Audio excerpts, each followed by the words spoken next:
The man known to history as Ulysses S. Grant was born as Hiram Ulysses Grant on the 27th of April 1822 in Point Pleasant, a small rural community in the southwest of the relatively young state of Ohio. His father was Jesse Root Grant, a farmer, tanner, and leather merchant who hailed originally from Pennsylvania and who could trace his ancestry in America back to the first establishment of the Massachusetts Bay Colony in 1630. Jesse had moved westwards along with so many Americans in the early 19th century in search of new opportunities as the United States expanded from the east coast of North America. Ulysses' mother was Hannah Grant, originally Hannah Simpson. Her ancestry lay amongst the Presbyterian Scots, who had moved from Scotland to Ulster in the north of Ireland during the 17th century, and then emigrated again in great numbers from Ireland to North America in the course of the 18th century. She had married Jesse Grant in 1821, and Ulysses was their first child. She was a deeply religious woman, and Ulysses is believed to have taken after his mother more than his father, although he might well have acquired his anti-slavery stance from Jesse, who was a proclaimed abolitionist, meaning that he wished for slavery to be brought to an end throughout the United States.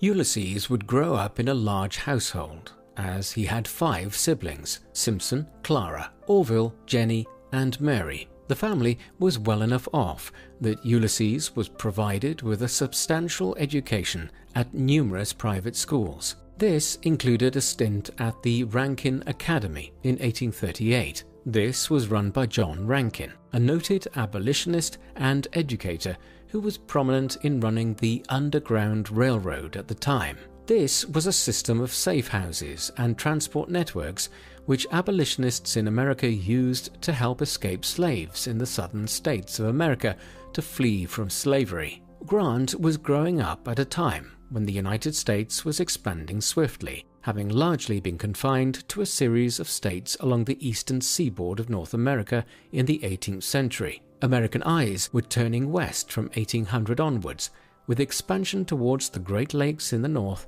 and westwards towards the Mississippi River and the border with Spain's colonial possessions in Texas, New Mexico, and California. Beyond this territorial expansion, the social fabric of the country was shifting dramatically. Under British rule, slavery had been practiced throughout the colonies, though it was engaged in to a much greater extent in the southern colonies of Virginia, the Carolinas, and Georgia, with their sprawling cotton and tobacco plantations. Change was on the way, though, as by 1800 a number of northern states, including New York, Pennsylvania, and Massachusetts, inspired by the abolitionist movement, had banned slavery. By the time of Grant's birth, others, such as New Jersey, had become free states, while the period of his youth and adolescence saw the states directly to the west, such as Illinois and Michigan, follow their more liberal neighbors to the east. But the southern states remained unswerving in their defense of the institution of slavery,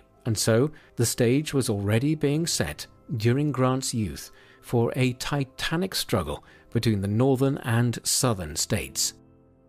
Ultimately, Ulysses would find himself foisted into the conflicts of American society in the mid-19th century, owing to a decision made by his father in 1839.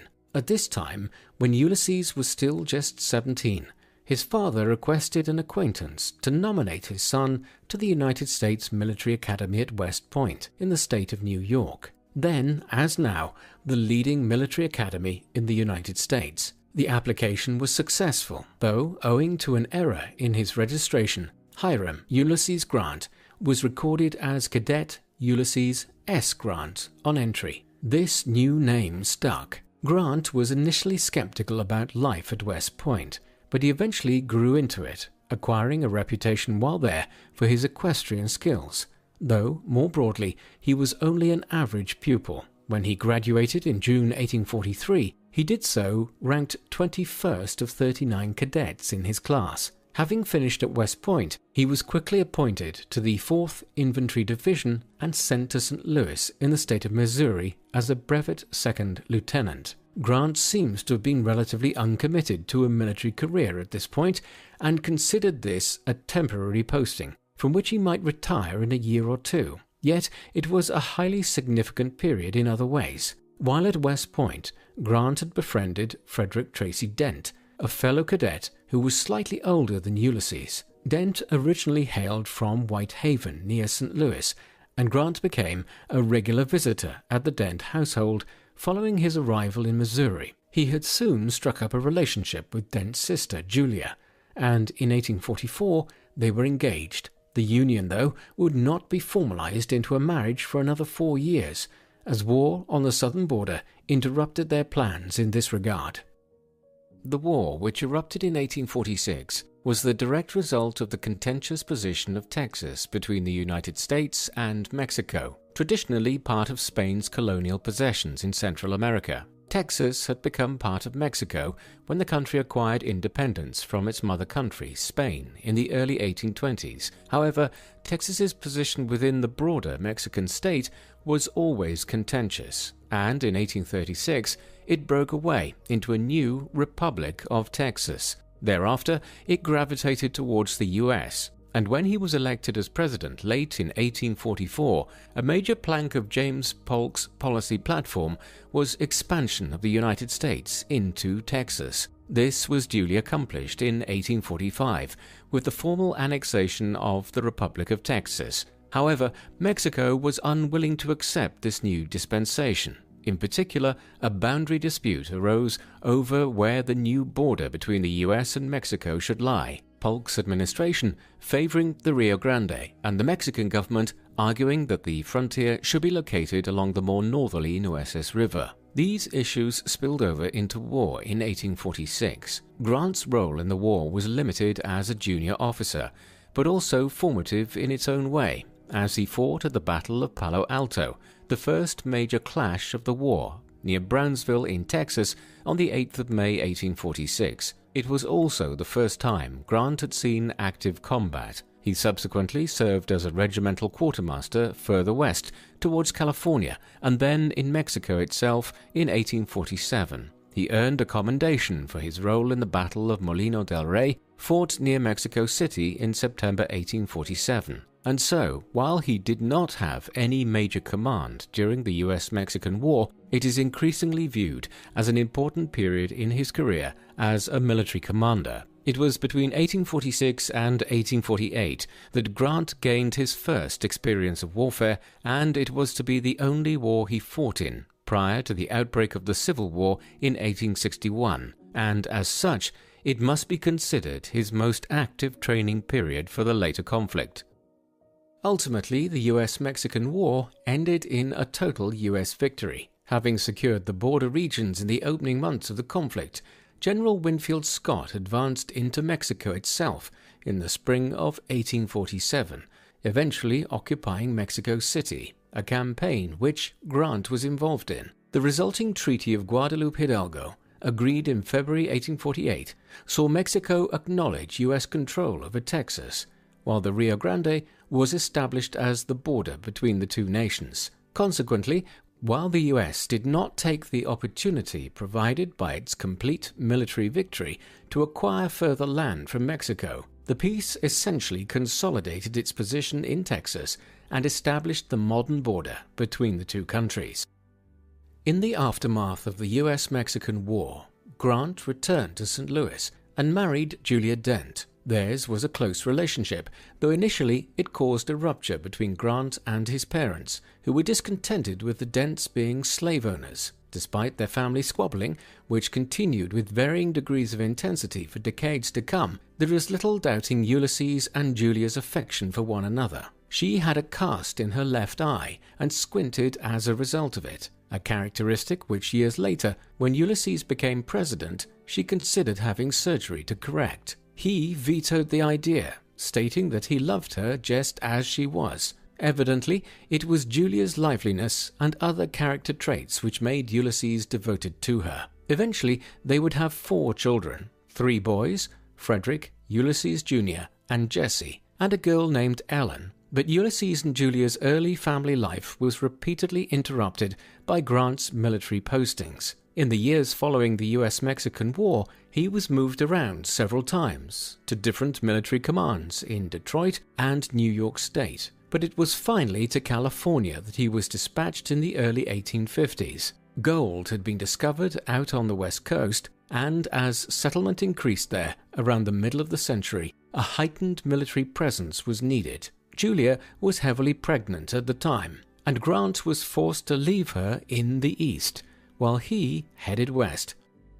The next few years were a bleak period. Grant was moved around repeatedly across California and the Oregon Territory. In an effort to better support his young family back home, he entered into several business ventures on the side, each of which failed. Then he started drinking more heavily, the beginnings of a long acquaintance he would have with the bottle. And eventually it was repeated acts of drunkenness and the clashes these caused with his commanding officers which led him to resign from the military on the 31st of September 1854. Thus, at 32 years of age, and with no idea of what he might do henceforth, Grant headed back east to St. Louis to be reunited with his wife and family. Life outside the military, though, did not bring any relief from his hardships, as back in St. Louis, things went from bad to worse. Having accepted a farm allotment from Julia's father, he nevertheless continued to struggle financially, in part owing to an economic recession in the US in 1857.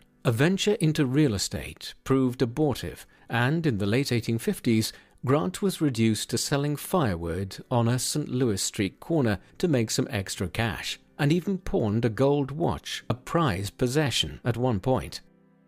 Years later, F. Scott Fitzgerald would state that there are no second acts in American life. He should perhaps have considered the highly successful second act of Ulysses S. Grant before making this assertion. In the early 1860s, Grant's life was to take a striking turn, brought about almost entirely by the crisis which enveloped America in the aftermath of the election of Abraham Lincoln as the 16th President of the United States in the presidential election of November 1860. Tensions had been brewing for decades between the free states in the north of the United States and the slave-owning states of the South. Now in 1860, Lincoln, though willing to compromise with the slave-owning states, was built into a bogeyman by the southern states, one who would seek to end slavery altogether in America. As a result, upon his election, the state of South Carolina seceded from the Union in December 1860. It was soon joined by Mississippi, Florida, Alabama, Georgia, Louisiana, and Texas in that decision, and these 7 breakaway southern states formed themselves into a confederacy. Outright armed hostilities between the Northern Union and the Southern Confederacy commenced in April 1861, when Confederate forces attacked a Union-held garrison at Fort Sumter in South Carolina, following which several more southern states seceded and joined the Confederacy, the capital of which was eventually established at Richmond in Virginia. The American Civil War had begun.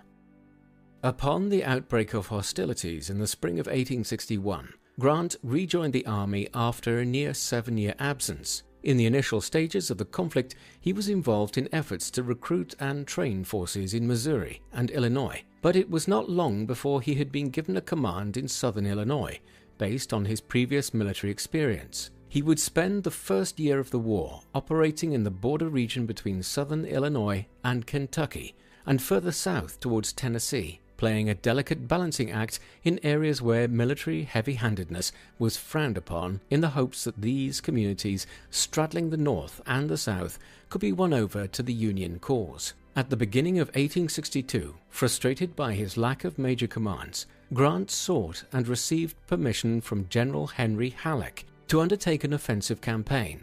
Campaigning south with 25,000 men, he won one of the first major victories of the war for the Union, when he besieged and captured Fort Donelson on the River Cumberland in Tennessee. About 15,000 Confederate troops in total were captured in the engagement. Moreover, Grant had proved his daring and activist approach. When the commander of Fort Donelson had inquired as to what terms of surrender might be offered, Grant had replied that the only terms he was prepared to offer were unconditional surrender, as he intended to move presently against the fort.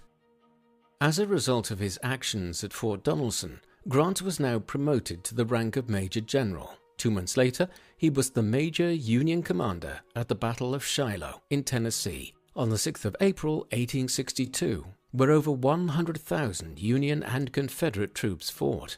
Grant was theoretically victorious and repelled the Confederate incursion into the region, but it was a Pyrrhic victory, which resulted in over 10,000 Union troops being either killed or wounded. Grant's reputation, which had soared following the seizure of Fort Donelson, was now damaged. This was probably not aided by reports of his drinking. While we can probably dismiss legendary tales about Grant keeping a barrel of whiskey outside his tent while on campaign during the Civil War, there seems to be much truth to allegations that he was a heavy binge drinker on occasion, although one who often abstained for considerable periods of time. The most likely scenario suggests that Grant was prone to bouts of heavy drinking, but rarely drank heavily when he knew some important task lay ahead of him.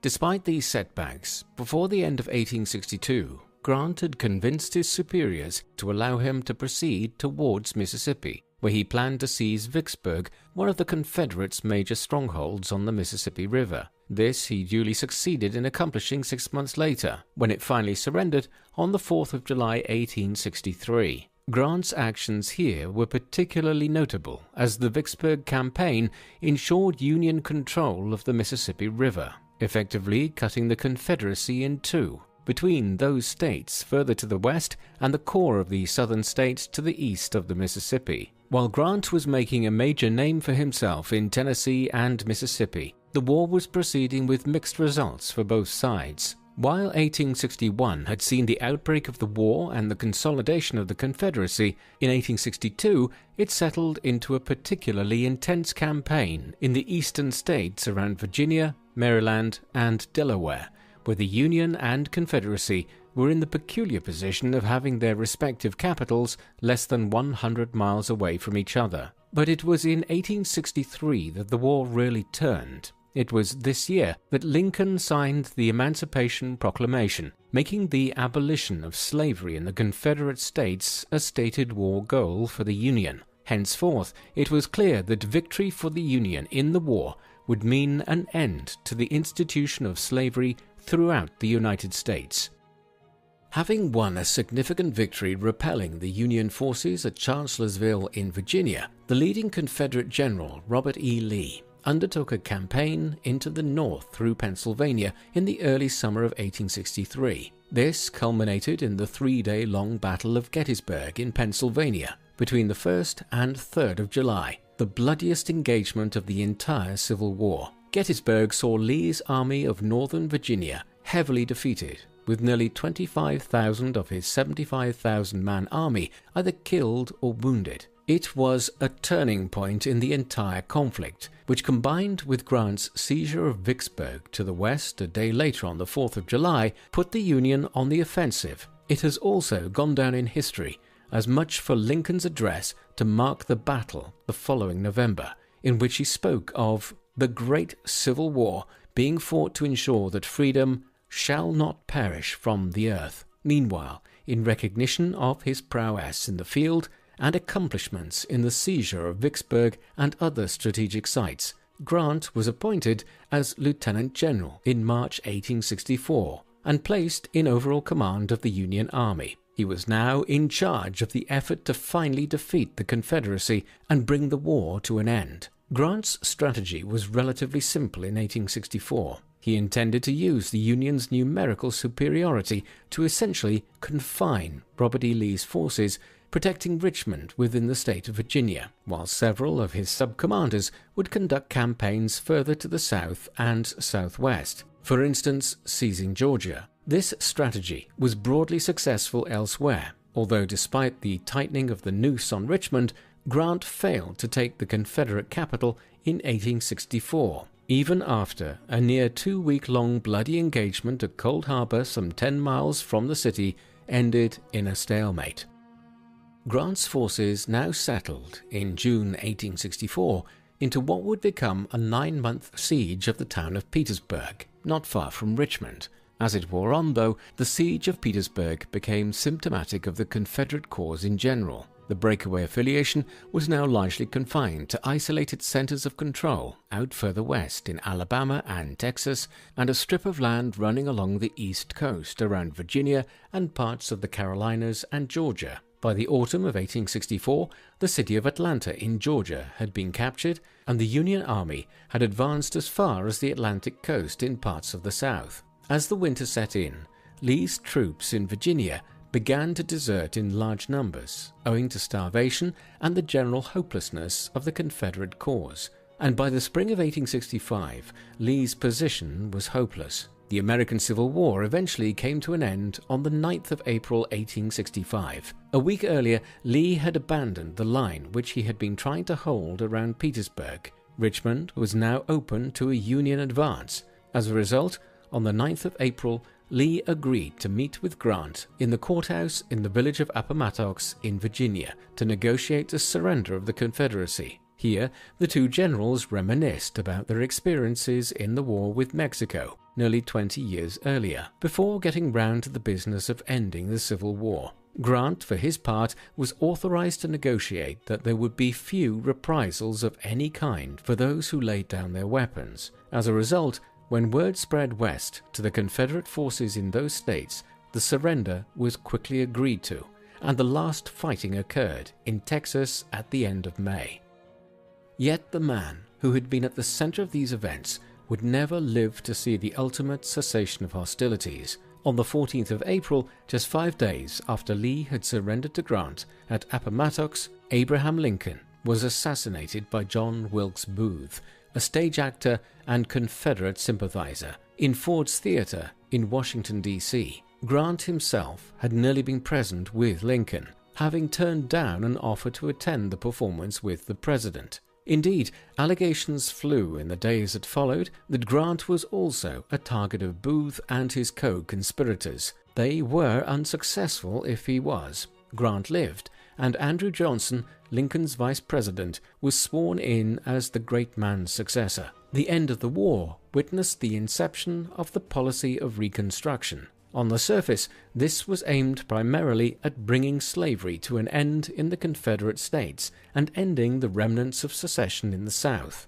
But such was the manner in which slavery was ingrained into every aspect of the economy and society of the Southern states that Reconstruction would also necessarily require a massive program of social and economic reform if the Southern states were to evolve to become more like their more liberal Union neighbors to the North. Reconstruction would dominate U.S. politics during the immediate aftermath of the war, and primarily throughout Grant's presidency from 1869 to 1877.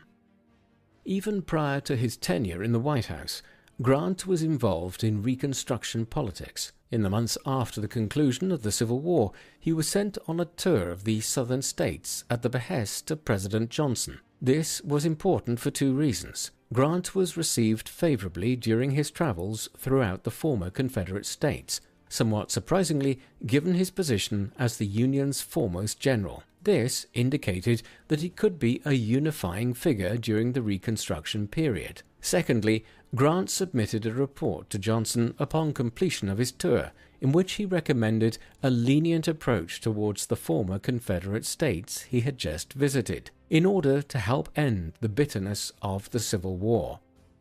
His drift towards politics did not end there. In 1866, he was appointed a general of the Federal Army, now that the Union titles of recent years were dispensed with. And then, in 1867, when Johnson removed Edwin M. Stanton from his position as Secretary of War, Grant was offered the position. Grant accepted the office on an interim basis in August 1867. However, a constitutional problem now arose surrounding the Tenure of Office Act. This dictated that a sitting cabinet secretary could only be removed by the executive with the consent of the Senate. As such, Johnson needed Stanton's removal to be sanctioned by the upper house of Congress. When the Senate refused to approve Stanton's dismissal in December 1867, Grant resigned in January, provoking a split with Johnson in the process, who had believed that Grant would refuse to relinquish his position as Secretary of War. This resulted in the decision over Stanton being sent to the courts for adjudication, Johnson's desired outcome. The major outcome of the split from Johnson and Grant's brief flirtation with the office of Secretary of War was that he was now viewed as a potential presidential candidate within the Republican Party. At the Republican National Convention in Chicago in mid-May 1868, Grant won the party's support. He would run against the Democrat Horatio Seymour, a former governor of the state of New York. The Civil War hero ran in the months that followed on a campaign slogan of "Let us have peace." Ultimately, the election race was much closer than many observers had expected. Overall, Grant won by just 300,000 votes in the popular vote, although the Electoral College result was much more comprehensive, Grant securing 214 votes compared to just 80 for Seymour. As a result, on the 4th of March 1869, Ulysses S. Grant was sworn into office as the 18th President of the United States. He would serve for 8 years, winning a second term in 1872, with a much more comprehensive victory over a divided opposition. During the 8 years in which he served as President of the United States, Grant would have to grapple with a large number of very grave challenges. None was more pressing than the issue of Reconstruction and the reunifying of the country after the trauma of a 4-year civil war. 2 weeks after entering office, he signed laws guaranteeing African Americans equal rights. Then, in the months that followed, his administration pressured those former Confederate states which had not ratified the 15th Amendment into doing so. This would guarantee Black Americans the right to vote in elections. The trade-off for the Southern states in accepting this would be readmittance to the Union once it had been ratified by each state legislature. As a result of this carrot-and-stick approach, by 1871, the recalcitrant states, including Georgia, Virginia, Mississippi, and Texas, had complied and were readmitted to the Union. But in other respects, Reconstruction under Grant proved more difficult.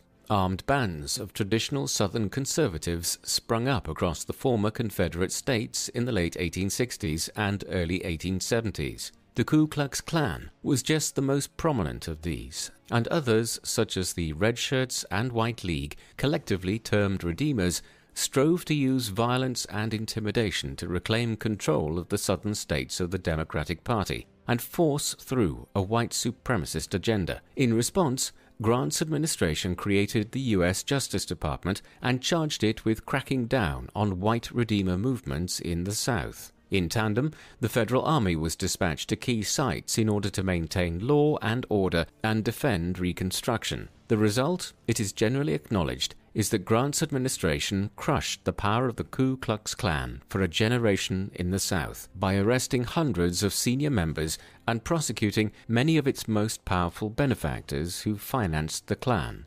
Nevertheless, despite these efforts, it was clear by the mid-1870s that Reconstruction was largely failing, and Redeemer Democrats were seeking to create a society in the South, which, in the absence of slavery, would still disenfranchise and savagely oppress the large African American population across the former Confederate states.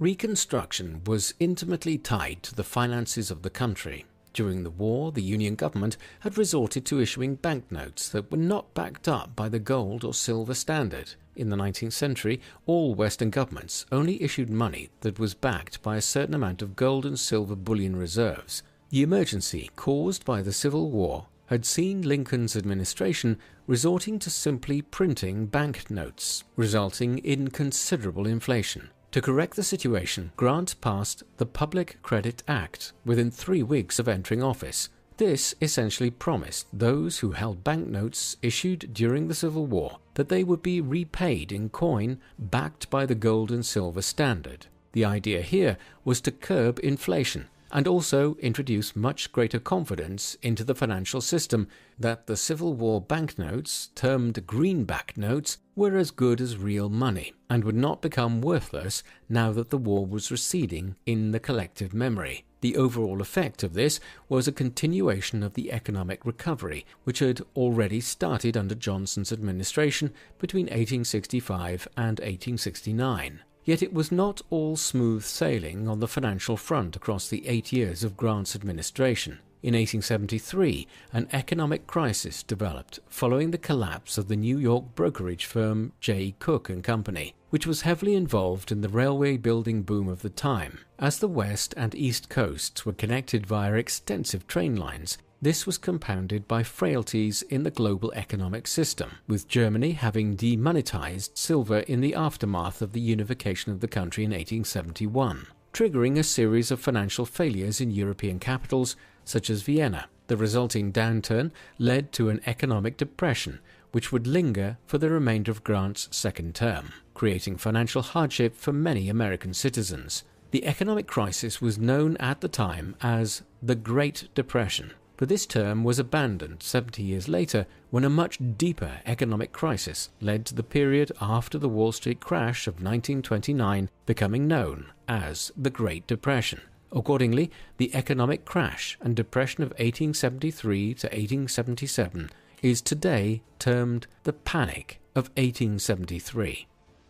On the foreign stage, Grant's policies were calm and pacifist. Despite his military background, he was no warmonger and deliberately tried to avoid conflict. However, he was also thoroughly inexperienced as a diplomat and left his foreign policy largely in the hands of the Secretary of State, Hamilton Fish. A number of issues confronted the US in the late 1860s. Firstly, the matter of reparations, and an apology from the British government for its supplying of naval support to the Confederacy during the Civil War remained unresolved. Several years of negotiations eventually resulted in the Treaty of Washington in 1871, whereby Britain acknowledged its role in building ships for the Confederacy and agreed to pay over $15 million in reparations. Thereafter, US-British relations improved steadily, and the two countries have been allies ever since. Just as pressing was the US's policy in the Caribbean, where a war, the 10 Years' War, had broken out between Cuban rebels and Spain in 1868. Despite occurring on its front door, the US maintained a policy of fairly strict neutrality in this, the first of 3 independence wars waged on the island of Cuba in the second half of the 19th century. More interventionist was the approach of the Grant administration to the island of Hispaniola. Then, as now, this was divided into 2 countries, Haiti and the Dominican Republic, or Santo Domingo. Grant was of the view that by acquiring control over Santo Domingo, the US could gain a strategic interest in the Caribbean and also in the lucrative sugar trade of the region. In 1869, negotiations were opened with the government there to purchase the country, with US business interests acting as intermediaries. But after 18 months of wrangling over this, the scheme came to nothing, largely owing to the opposition from within Congress. The affair tarnished Grant's reputation to some extent, and is an indication of the creeping imperialist aspirations of the US in advance of the most aggressive period of American empire in the 1890s. Grant's approach towards the Native American people was enlightened by 19th century standards. He was a relatively benign assimilationist, believing that the Native American people should be treated fairly and enjoined to embrace the benefits of a Western education, economy, culture, and government. This might seem like a heavy-handed form of cultural intolerance by today's standards, but for a country which counted several presidencies in the 1830s, 1840s, and 1850s, whose policies towards the Native American people had bordered on genocidal, Grant's approach was comparatively progressive. As a result, several peace treaties were negotiated with the Apache and Sioux ends of the Plains and Midwest during his first term in office, and conflict between the Native American people and the federal government was at an historic low. However, Grant's Native American policy could ultimately not escape the historical circumstances in which it was conceived. Try as he might to forge a new pathway, decades of conflict, oppression, and broken promises had created a thick air of animosity towards the US government amongst the Plains Indians. This was compounded in 1874 when gold was discovered in the Black Hills of Dakota Territory. As prospectors streamed into the region, the Sioux Indians there, led by Red Cloud, Crazy Horse, and Sitting Bull, prepared for conflict. The Great Sioux War of 1876 and 1877 was a bitter end to Grant's presidency. Though famed for the victory, Sitting Bull's Lakota Sioux Indians won over General George A. Custer at the Battle of Little Bighorn in late June 1876. The war ultimately ended in victory for the federal government. The administration of Rutherford B. Hayes, who had succeeded Grant by the time the war ended, imposed a harsh peace settlement whereby the lands of the Sioux were annexed and the Plains Indians of the region were forced into Indian reservations, a depressing end to Grant's enlightened Indian policy. In many other ways, Grant was ahead of his time. For instance, in 1875, he proposed a constitutional amendment to fundamentally weaken the ability of religious groups and churches to dominate the educational curriculum in a given state or region.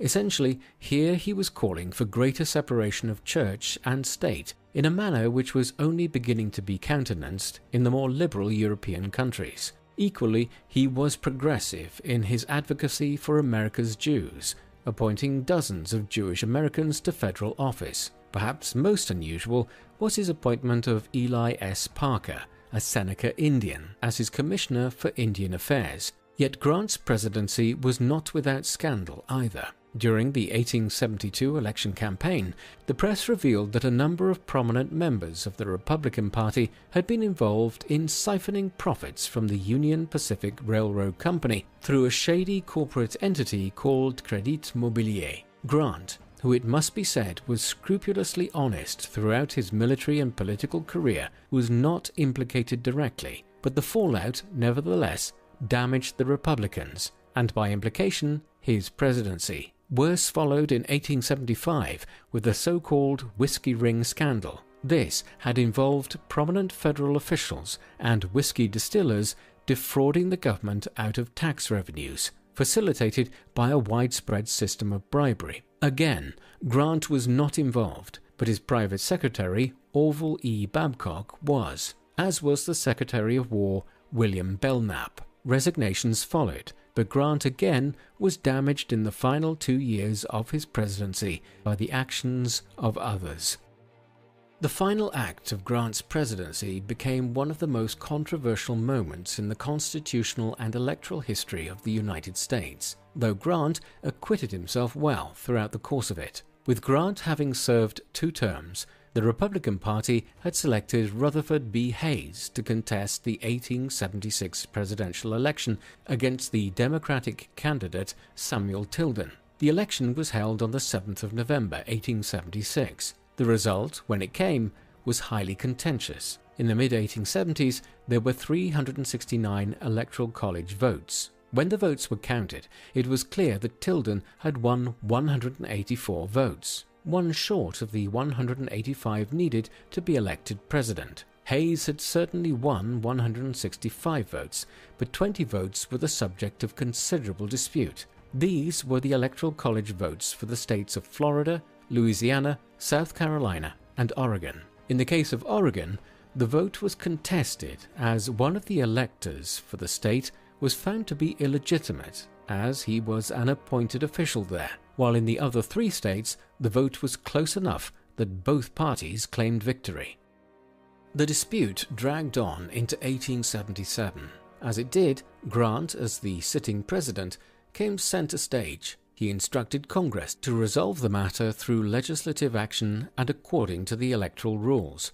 He also refrained from mobilizing the army in the event of continuing disagreement, and on the 29th of January 1877, he formed an electoral commission to decide on the matter. This eventually resulted in what was to become known as the Compromise of 1877.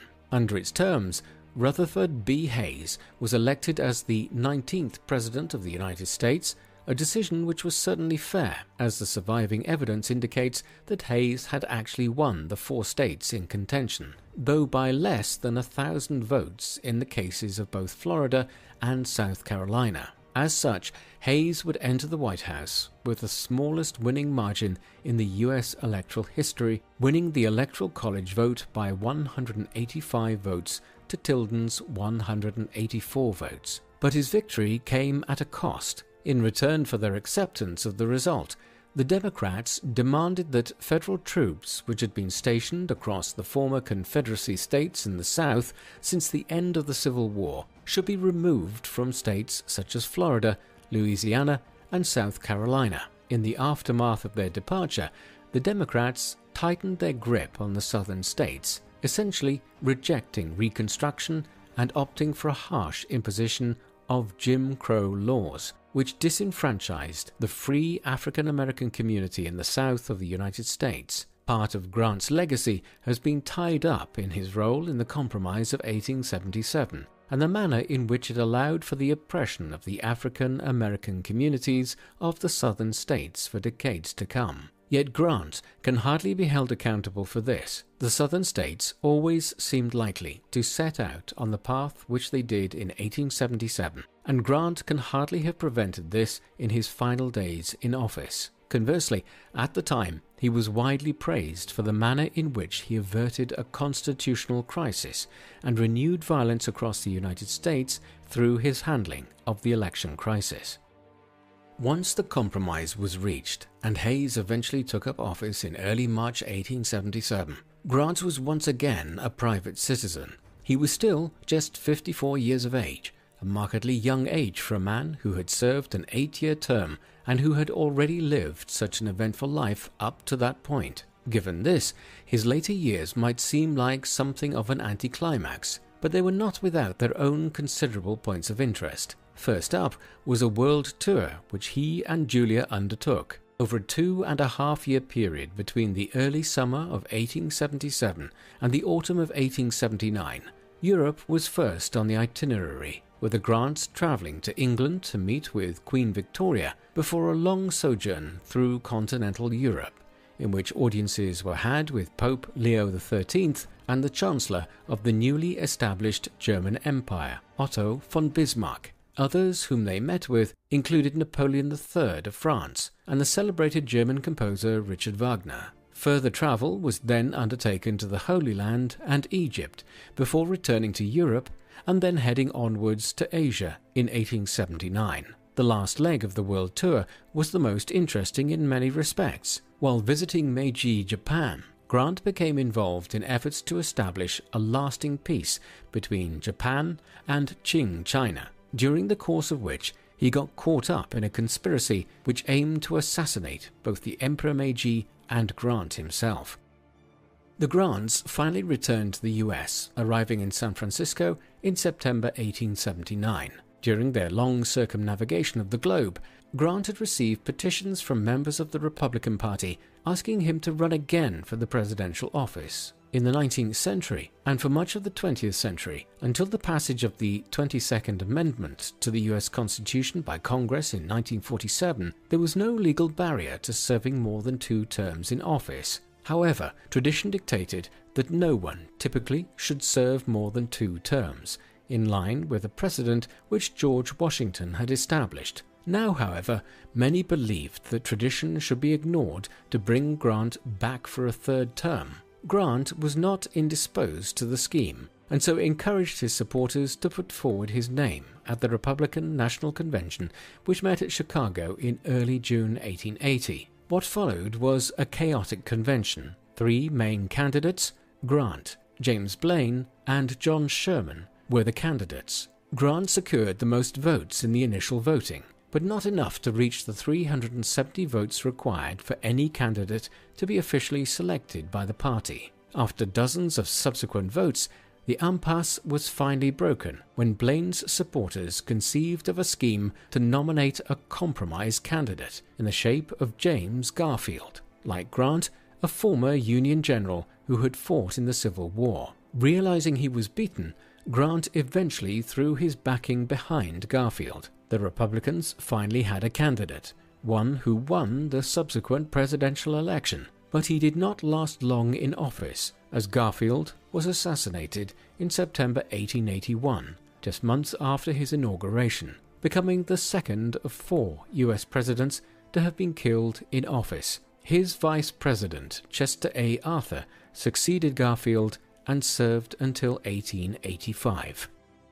In the aftermath of his world tour and his failed presidential bid, Grant returned to the world of business. This was a time when US presidents did not receive a pension after leaving office, and Grant had never been an affluent man, nor had he ever been an astute businessman, and his post-presidential ventures proved no exception to this rule. Incredibly, the Grants had actually lost money on their world tour, where Grant could have capitalized on his renown to profit from it, and a venture into the railway sector in the early 1880s also proved unfruitful. Then, in 1883, Grant became involved in a Wall Street business venture which his son Buck had undertaken with Ferdinand Ward, a financier and a conman. In New York City, Ward was soon engaging in highly fraudulent activity involving hundreds of thousands of dollars in what was effectively a pyramid scheme. As a silent partner, Grant was almost certainly oblivious to what was happening,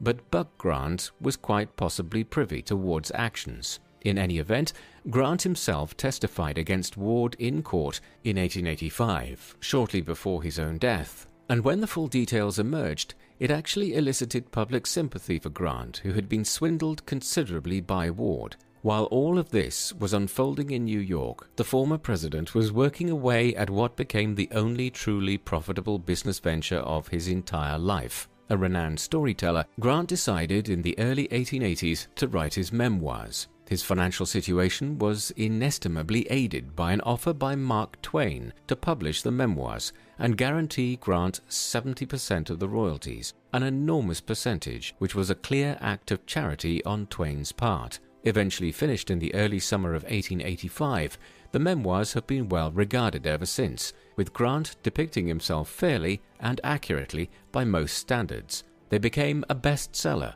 and Julia Grant was able to live a comfortable later life from the proceeds of royalties, which nearly reached $500,000 in sales, a huge sum for the late 19th century.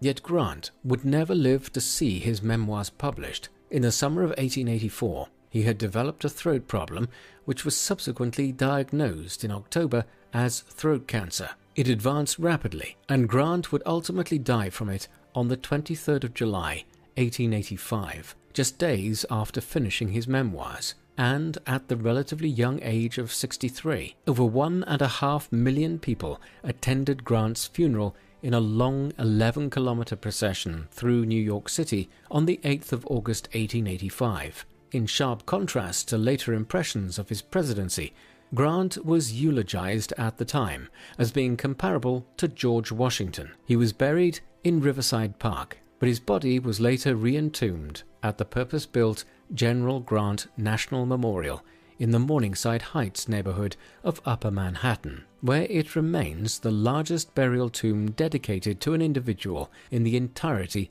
of North America. During the 20th century, Ulysses S. Grant suffered from a poor reputation as one of the worst presidents of the United States, a belief repeatedly reaffirmed in polls and surveys. Views on him have changed to some extent in the last 20 years, but even so, this slightly more positive view of the 18th president has only seen him jump up the rankings to be considered about the 25th best or so of the 46 US presidents. Yet what the foregoing has sought to highlight is that this historical impression is largely unfair. To be sure, Grant had his flaws, but both as a military commander and as US president after the American Civil War, he accomplished much during a very tumultuous and difficult period in the history of the United States. Grant's military record speaks for itself to a large extent. Early on, he gained some attention for his service during the US-Mexican War, but thereafter, owing to a number of personal motives, he drifted away from military service. The outbreak of the American Civil War, though, in 1861, brought him back into the field. In the early years of that conflict, he distinguished himself well enough to become one of the Union's senior commanders, and no one was as prominent as him in the final reduction of the Confederacy in 1864 and 1865. Many scholars have pointed to the overwhelmingly superior resources which Grant had at his disposal against Robert E. Lee in these closing stages of the war, and suggest that he could not really lose given these advantages. but several other Union generals had previously been given the same resources as Grant had in the last year or so of the war, and yet they had failed to defeat the Confederates. Conversely, Grant did, and there is no doubting his significance to the annals of the American Civil War. His post-war record as president is less well regarded than it might be. As the 18th President of the United States, he guided the country through the arduous early period of Reconstruction and economic stabilization in the aftermath of the war. He was successful enough that he was easily re-elected for a second term in the election of 1872. Moreover, Grant succeeded in reducing the power of groups, such as the Ku Klux Klan, in the aftermath of the war to a significant degree. Certainly, the Klan rose to become a very troubling aspect of American life again in future decades, but this was not Grant's fault. Furthermore, while his policies towards the Native Americans of the Plains ultimately ended in war in the mid-1870s, Grant's approach towards the Indians was relatively progressive for its time, and the Sioux War was as much the product of decades of Western expansionism as it was anything Grant did during his term in office. Finally, his role in resolving the crisis which ensued from the presidential election of 1876 needs to be considered and appreciated. Thus, we are left with a man who has been largely unfairly denigrated by subsequent generations. Grant was something of a contrarian, and certainly a heavy drinker throughout his life. But ultimately, he navigated many of the difficulties and challenges he encountered as well as he could. There are a great many of America's presidents who are generally more favorably regarded than Grant, who, if they had been placed in his shoes between 1869 and 1877, might not have kept the ship of state on such an even keel in the aftermath of the only civil war the country has ever experienced. That is to his credit.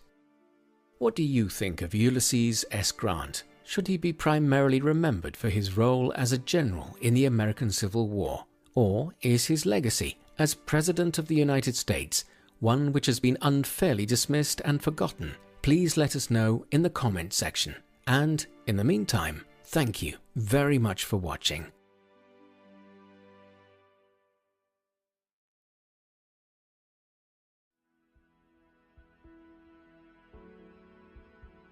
The man known to history as the Supreme Allied Commander, the hero of D-Day, and the 34th President of the United States, Dwight David Eisenhower, was born on the 14th of October 1890 in Denison, Texas. The third of 7 boys, Dwight acquired his more well-known nickname of Ike from his parents, who meant it to be a diminutive of their last name. Interestingly, all of the Eisenhower boys were called some variation of Ike when they were children, but only Dwight retained the nickname into his adulthood. His modest working-class upbringing and early educational career gave little hint of the grand accomplishments he would achieve in the coming decades.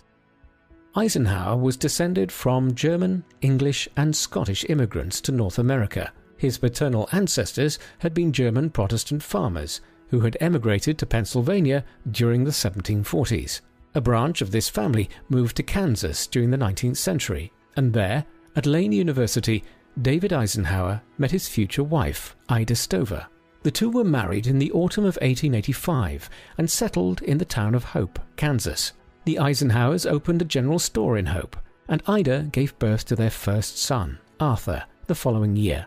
Unfortunately, the family business failed, not only because of the economic downturn in American farming communities, but also due to the dishonest behavior and dealings of David's business partners. Now facing much poorer circumstances, the family was forced to relocate to Texas. Using his college education as an engineer, David secured employment on the Missouri-Texas-Kansas Railroad for a monthly wage of $40. The family rented a small house in Denison and began a slow financial recovery. During their few years in Texas, 2 more Eisenhower sons were born, Edgar and Dwight. In 1892, the family returned to Kansas, settling in Abilene. That year, Ida gave birth to the family's 4th son, Roy, and David became a mechanic for the Bell Springs Creamery, typically working 12-hour shifts, 6 days per week, and now earning $50 per month. The Eisenhowers thereafter put down their roots in Abilene, and Dwight always considered it his real hometown, despite having been born in Texas. David and Ida raised their 6 boisterous and competitive sons in a modest 800-square-foot house on the wrong side of the tracks in Abilene, but with enough land on their property to grow a few subsistence crops and keep a few animals. Combined with David's salary, the Eisenhower family were able to support themselves well enough. Dwight later reflected on his mostly happy childhood. "I never knew we were poor," he said. The values stressed at home were typical of the ethical culture of people of the American Plains regions: responsibility, hard work, faith, humility, modesty, honesty, and sincerity. In addition to their regular chores, each of the boys was assigned a plot of the family's property to cultivate crops, and each boy was responsible for selling the crops he produced to help support the family. David responded to any and all misbehavior on the part of his sons with firm discipline. Ike, more than occasionally, found himself in trouble for his hot and quick temper, which often landed him in fights with other boys in and out of school. Religion played an important role in the Eisenhowers' family life. David and Ida were members of the Mennonite sect, called the Brethren of Christ, also known as the River Brethren, for their practice of baptizing their followers in rivers. A religious shift took place in the Eisenhower house in the spring of 1895, when the whole family fell into deep mourning. The family's 5th son, Paul, died of diphtheria at only 10 months old. As often happens in response to tragedy, Ida's faith seems to have undergone an alteration following her son's death. Some months earlier, Ida had begun attending meetings of the International Bible Students Association, an organization that would later become known as the Jehovah's Witnesses. Following her son's death, Ida's association with this sect became more pronounced, and the Abilene chapter of this group began holding meetings regularly at the Eisenhower home. David and Ida encouraged their children in their religious education and observance, holding daily Bible study sessions as a family. Both David and Ida were pacifists, and Ida focused much attention on Dwight's religious development in an attempt to temper his fascination with the historical wars and struggles he so enjoyed reading about. By the time Dwight left home for college, he had read the entire Bible twice. Predictably, his command of Scripture remained formidable throughout his life. Yet while religion figured centrally in his childhood, Ike never actually joined a church himself. He never seemed to favor any particular Christian denomination either, though he had connections to the Presbyterian Church through his wife, Mamie. He described himself as a deeply religious man, but his religious sensibilities largely remained a private matter for him. Some historians speculate that this reticence to speak about religion might have been connected to his mother's religious affiliation. Some speculate that the Eisenhower sons, particularly Dwight, might have wanted to keep public discussion of their mother's religious practices muted for public relations purposes. The Jehovah's Witnesses were considered to be a rather radical fringe sect of millenarianism for much of the 20th century, and it is possible that the Eisenhower siblings, who all achieved and enjoyed impressive careers in law, banking, academia, engineering, healthcare, and the military, were keen to protect their family's reputation. Even John F. Kennedy, Eisenhower's presidential successor, was considered a controversial candidate for political office because of his Catholicism. In fact, America's current president, Joe Biden, is only the second Catholic and also only the second non-Protestant to hold the office of President of the United States. Abilene was typical of small-town America, a small city surrounded by a vast rural expanse. The Eisenhower children were therefore exposed to both city and country modes of life, although the rural experience was undoubtedly more familiar to them. Young Dwight developed a keen interest in the outdoors, particularly in hunting and fishing. At this particular time and place in America, life was tough for non-professionals and the working class, but most people firmly believed that hard work and honest dealings could eventually produce success, no matter where one started. Moreover, it was easier to achieve a modestly genteel prosperity in a town like Abilene than in a major urban or commercial center. Perhaps this sense of possibility and opportunity was part of the key to Ike's later confidence and success. For most of his early education, Ike was a fairly average student. He enjoyed his spelling and arithmetic lessons and became a voracious reader early in life. His mother Ida, a former teacher, had a decent collection of history books, and once Ike began reading them, history quickly became one of his favorite subjects, particularly military history. He pored over the military exploits of his favorite historical generals, including Hannibal and, predictably, George Washington. As a highly active and athletic boy, however, Ike was far more interested in football than anything else in his early academic career. The sheer physicality of the sport likely provided an outlet for Dwight's excessive energy and often quick temper. His love of the game and his desire to keep playing even caused him to risk his life at the age of 14. Ike had sustained a leg injury which led to a serious infection, for which his doctor recommended a leg amputation.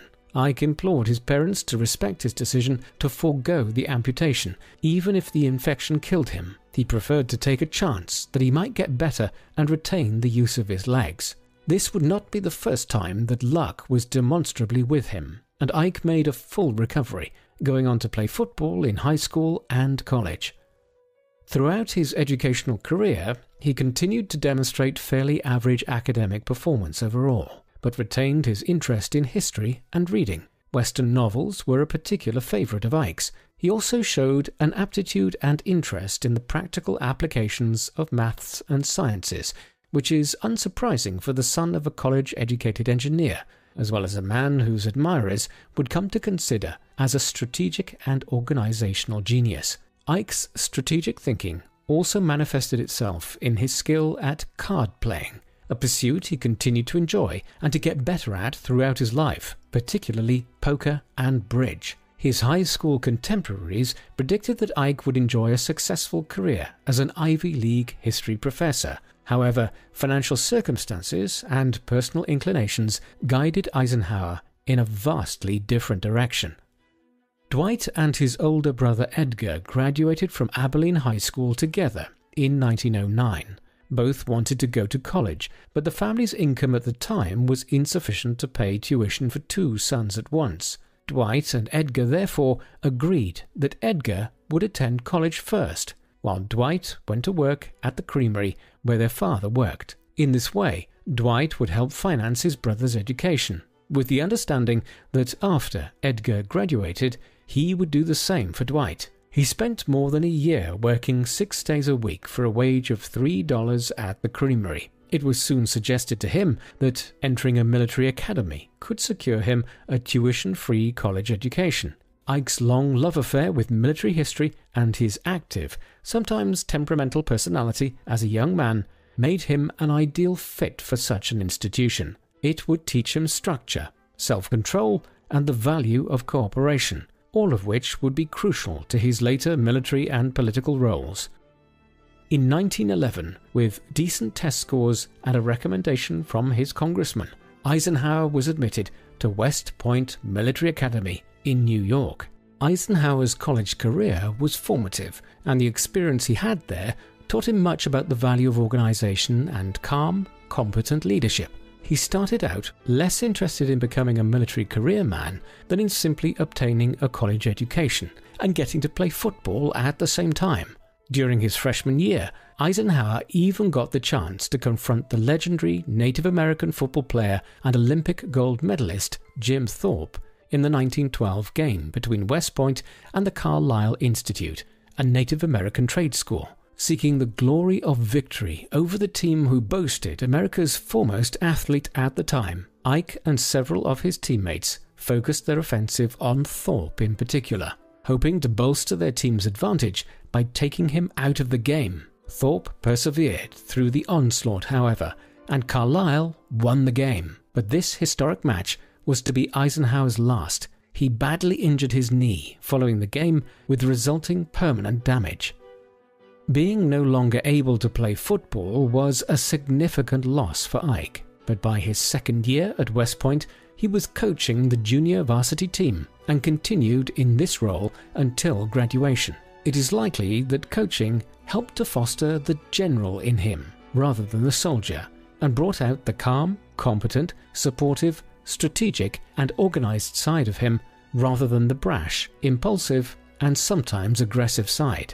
Beyond his admittedly fulfilling role as football coach, Ike continued to be a decent, though not an excellent student. He took mostly science and technology courses, graduating 61st in a class of 164 students. He finished 10th in his class, however, in English and history, and was much admired for his eloquent writing. He had made the best of a college career which had largely not included playing football, a reality which had embittered him for a time. Ike began to smoke heavily by his second year at West Point and enjoyed as many poker games as he could, both prohibited activities at the academy. While his academic record was merely average, his discipline record was even less impressive, and he ranked 125th in discipline in a class of 164 students. Still, Eisenhower made lifelong friends in college and formed relationships that would one day figure in international importance. Many of the young men with whom he attended college would be tapped for high military command by the beginning of World War II. Popularly dubbed the class the stars fell on, no less than 59 graduates, roughly a third of West Point's class of 1915, went on to become generals, including 2 5-star generals, Eisenhower himself and Omar Bradley. Ike's life shifted significantly after graduation, and within a year his future military career had begun to take shape just as he met and fell in love with his future wife. Ike opted for the infantry after graduating from West Point and was posted to Fort Sam Houston near San Antonio, Texas. He was introduced to Mary Dowd, known as Mamie, soon after his arrival on the base. Mamie was the pretty, charming, and vivacious daughter of a wealthy family from Denver, Colorado. The Dowds owned a lucrative meatpacking company and spent the winters in Texas. He was just about the handsomest man I'd ever seen, Mamie later wrote about the fair-haired, blue-eyed man who would become her husband. Ike proposed to Mamie on Valentine's Day in 1916, and the two were married that July. Their first son, who they named Dowd, adorably nicknamed Ikey, was born the following year. Despite attempts to be posted overseas in a more active role, Eisenhower spent most of the next few years in junior officer training, coaching football for Peacock Military Academy and St. Louis College, training units and regiments, or serving in supply and logistics roles. His emerging organizational, administrative, and leadership qualities served him well through the First World War years, although he was repeatedly denied the opportunity to see any real military action. Eisenhower learned a great deal during this period, however, forming opinions about how the military of the future should be developed, both strategically and technologically. Like many other career military men of his day, Eisenhower saw the value of developing tanks and firepower rather than infantry offensives. He trained tank regiments in Georgia in 1917 and in Pennsylvania in 1918. In 1919, after being posted to Camp Meade, he helped orchestrate a transcontinental vehicle convoy from Washington, D.C. to San Francisco, which taught him a great deal about tank and truck capabilities depending on terrain. This massive effort, involving hundreds of men and over 80 vehicles, was carried out with very little paved road to smooth the convoy's way, and there were literally dozens of breakdown events during the 3,200-mile, 62-day journey. The experience convinced him of the efficiency, productivity, and logistical benefits to be gleaned from the creation of a national highway system, which would later be a staple infrastructure program of his presidency. It wounded Ike's pride deeply that he had not been able to serve in a combat role in the war. He had finally received orders to depart for Europe with the unit he had finished training on the 18th of November 1918. However, exactly 1 week prior to the date of his departure, the armistice was announced. Ike was deeply disappointed. Conventionally, the way to establish a reputation and earn promotion in the military was through distinguished combat service, and Ike worried that his career might stagnate as a result of his never having served overseas. Yet it may have been a blessing in disguise, as few soldiers were prepared for the brutal savagery of the new, more technologically advanced warfare. The casualties were staggering, and the impact on the average soldier's mental health often debilitating. Instead, Eisenhower was lucky enough to spend the First World War years safely and contentedly with his young family and the friends he had made in the service.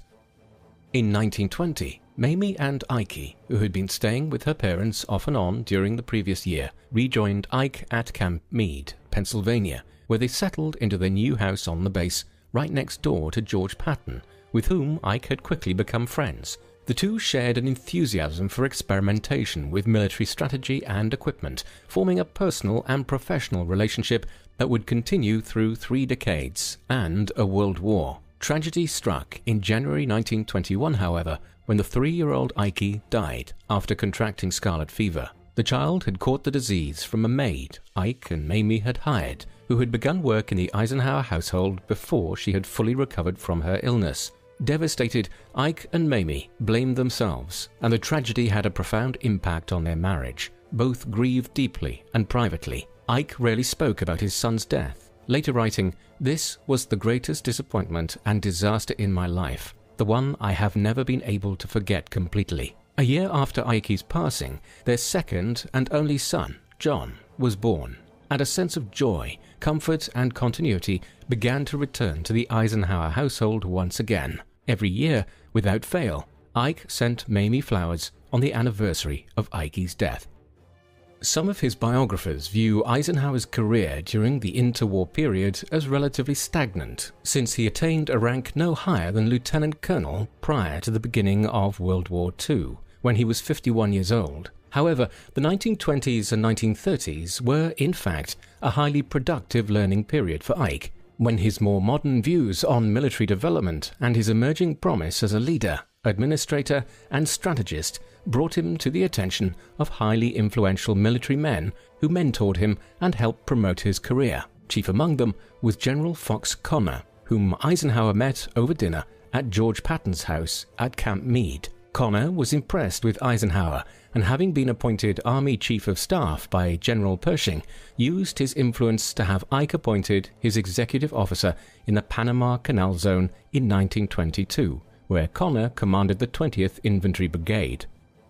Ike, Mamie, and baby John spent the next 2 years in Panama. The Canal Zone was a rather dreary and underdeveloped area, not the most stimulating environment for a new mother or her child. Being together was important for the Eisenhowers, however, and while it strained their marriage, Ike and Mamie coped as well as they could with family life and child-rearing under the stress of constant relocation and new, sometimes uncomfortable environments, as many career military families do. Fortunately, his duties as a staff officer in Panama were relatively light, and General Connor encouraged Ike to use the extra time to read extensively on history and philosophy, particularly military history and strategy. Eisenhower learned a great deal from Connor while serving as his executive officer, and came to understand that Connor took such a personal interest in him because of the general's conviction that another world war was coming. When it did, Connor knew that the Allies would need the ablest and best prepared men available to step into high command. Accordingly, as part of his tutelage, Connor shared his First World War experiences with Eisenhower, the tactics of battle, the successes and failures, the heavy decision-making involved in maintaining alliances and mobilizing men and resources. He expressed his grave concerns about the questionable soundness and potentially problematic nature of the Versailles Treaty as well. Eisenhower emerged from Connor's mentorship more confident in his perspectives and abilities, and prepared to excel more than ever before. After returning to Camp Meade in 1924, Eisenhower, thanks partly to General Connor's influence, was admitted to the Command and General Staff School at Fort Leavenworth, Kansas, where he studied Army tactics and operations and the problem-solving involved in managing them. Completion of General Staff School was necessary to rise in the Army ranks, and a curriculum was notoriously grueling. No longer simply an average student, in 1926, Ike graduated first in a class of 275. Connor intervened once again in 1927 to have Eisenhower assigned to the American Battle Monuments Commission in Washington, D.C., where he was tasked by General Pershing with writing a narrative history of the American Expeditionary Forces service in Belgium and France during World War I. Later that year, he was admitted to the Army War College in D.C., where he once again graduated first in his class in 1928.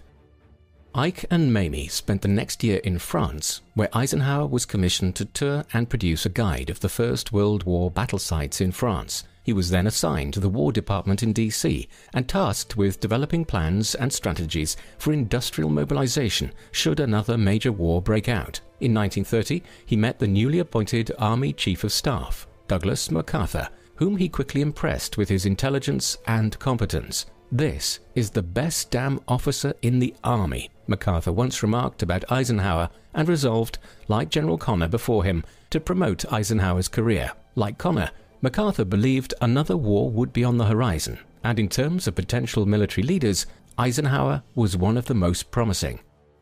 Ike spent the 1930s working closely with MacArthur. As his assistant in Washington, Eisenhower helped to formulate policy and mobilization strategy for a potential upcoming war, according to MacArthur's vision.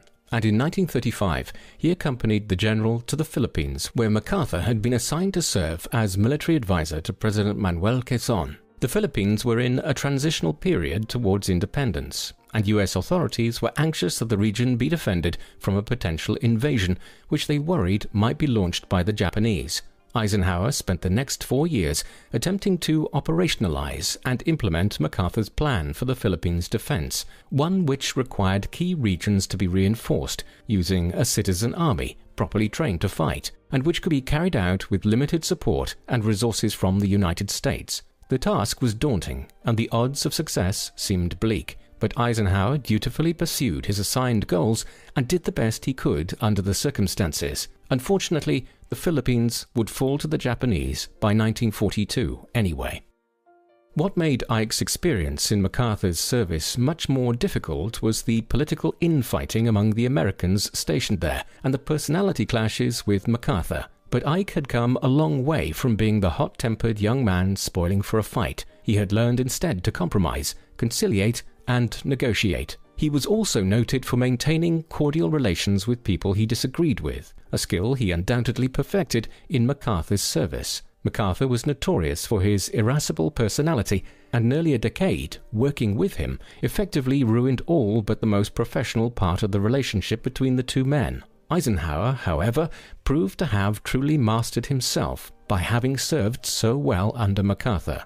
Ike's strong suit, going forward, would be his remarkable ability to deal diplomatically, patiently, and effectively with the many high-ranking Allied leaders and commanders, all of whom had to collaborate if they were to secure victory. And many of the Allied leaders and generals of the Second World War were famously difficult, even intolerable personalities. Churchill, de Gaulle, Stalin, Montgomery, and Patton, to name just a few, were all more than challenging to work with. And while they rarely expressed any unreserved approval of their international compatriots, virtually all had good things to say about Eisenhower, seeing him as infinitely competent, fair-minded, genuine, and trustworthy. By 1939, Ike was more than ready for a change, and he discreetly wrote to friends in Washington to help him find a new posting. He returned to Washington shortly after war was declared between Britain and Germany in September.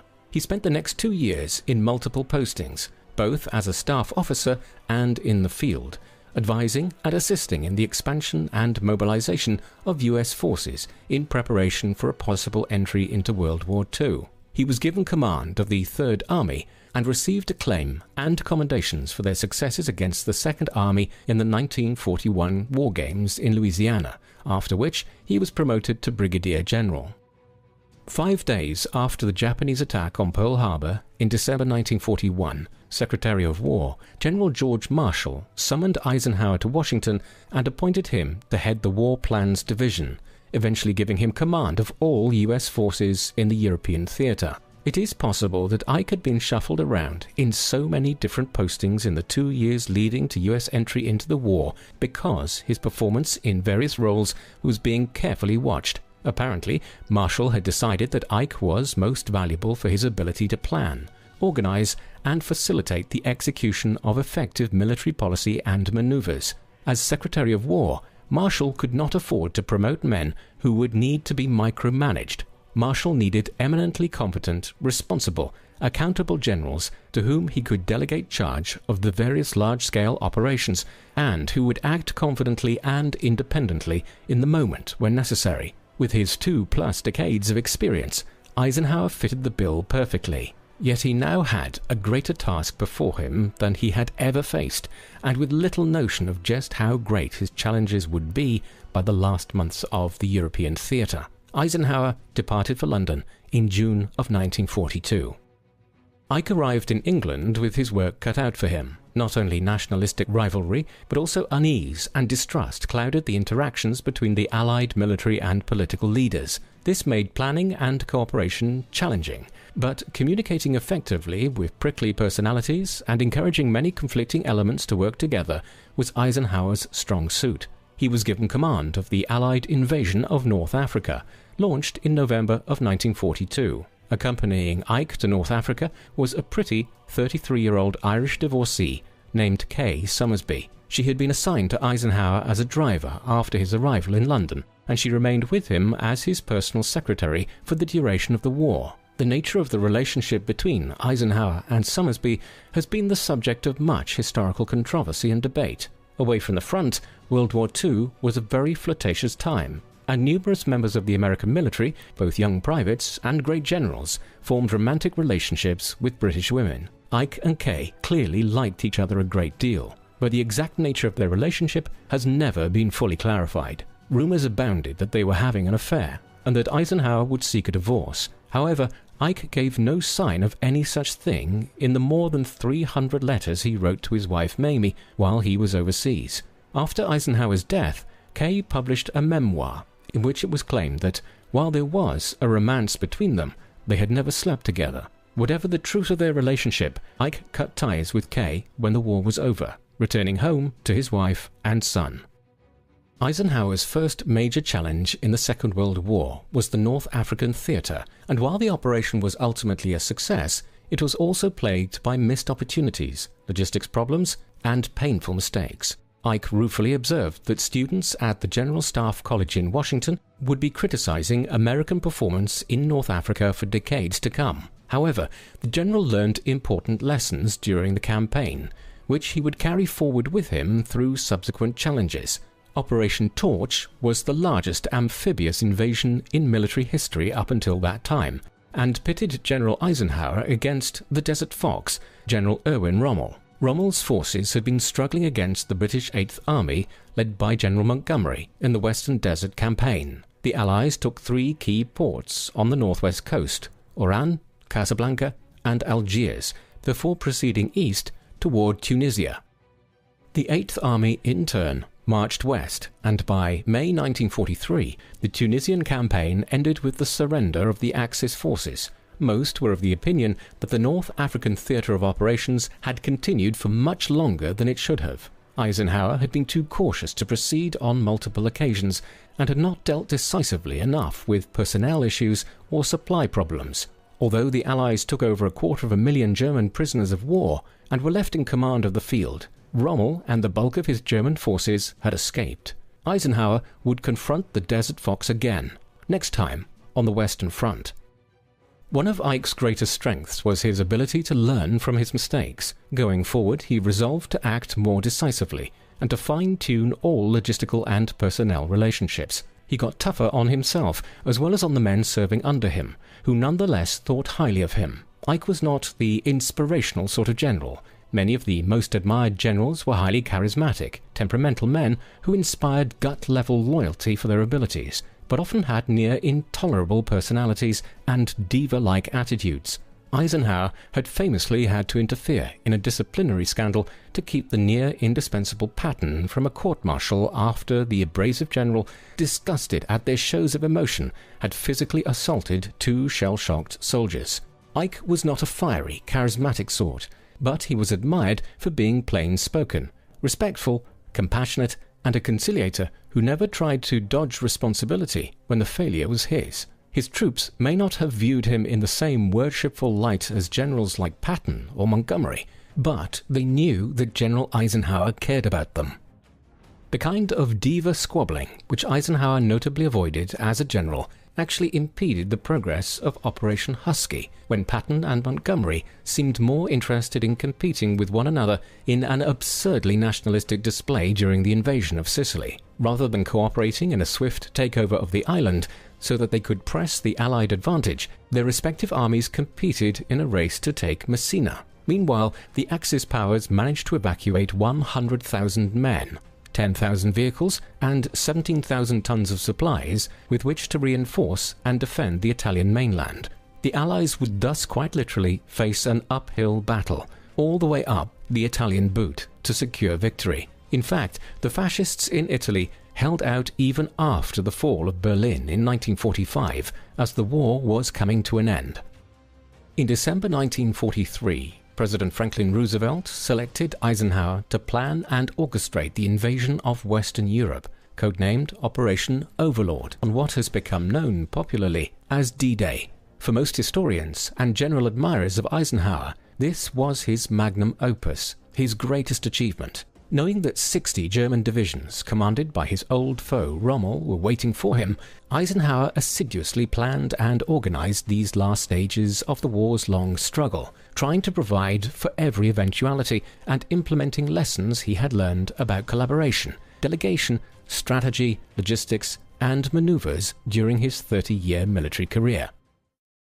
And now from our sponsor, Call of War, the cross-platform, real-time grand strategy game in which you choose a real country to lead during World War II. Simply click the Call of War link in the video description to start playing today. Take command of your own nation, build up your resources, and equip your army ready to fight up to 100 other players. Expand and defend your country over weeks of multiplayer gameplay using historic maps and varying scenarios, moving in real time over different terrains. Develop your secret weapons to control the battlefield and become a war hero in the process. Defend your country by building alliances, choose your own strategy, and perfect your own technological strategy to win the war. You get an exclusive gift. Click on the link in the description to get 13,000 gold and 1 month of premium subscription for free. Offer only available for 30 days. Don't lose time. Play this sensational strategy game of life and death on the battlefield. Try out Call of War for free now. The Germans knew that the Allies would attack Western Europe via the English Channel, but they did not know exactly where or when the attack would come. Having learned the importance of preserving the element of surprise from the North African and Italian campaigns, Eisenhower determined to cripple Axis supply lines in a preliminary bombing campaign before invading France. To keep the Germans guessing as to his real strategy, Eisenhower planned 2 other fake invasions at alternate locations on the French coast to keep the Germans away from the site where the Allies planned to strike. These mock invasions even featured inflatable tanks and parachuting dummies, which kept the far-flung German divisions along the Atlantic Wall confused for weeks after the initial landings while the Allied invasion continued. The deception campaign was truly elaborate. The Allies airdropped thin strips of metal to interfere with German radar communications. They created fake radio and code traffic which they allowed the enemy to intercept, and they sent in double agents to pose as Axis spies who fed the enemy erroneous intelligence about Allied plans and movements.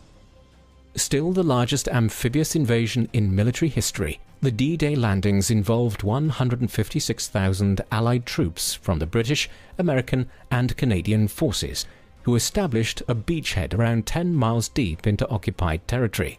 Here, Eisenhower gave Patton and his troops free rein to promptly and furiously begin to break through the German lines. In a matter of weeks, the Allies had landed 2 million more troops, tens of thousands of vehicles, and untold amounts of supplies. The westward push across Europe began. Eisenhower now had no reticence about proceeding, both decisively and aggressively. But the Germans would make one last stand, one that threatened to potentially tip the scales back in their favor, long enough for them to regroup. The Battle of the Bulge. By the fall of 1944, Hitler had quite clearly and correctly anticipated that Germany would soon be overrun and occupied. The Soviets were closing in from the east, and the rest of the Allied forces were advancing on Germany from the west. In an attempt to deal the Allies a blow deadly enough to forestall the Western invasion, the Germans launched a last, desperate counteroffensive in the Ardennes region of northern France and Belgium. Hitler's goal was to force an Allied retreat westward to get enough divisions across the Meuse River to take Antwerp and thereby cripple the Allied supply lines, forcing them to sign a peace with Germany. Then perhaps they might have a chance of defeating the Soviets.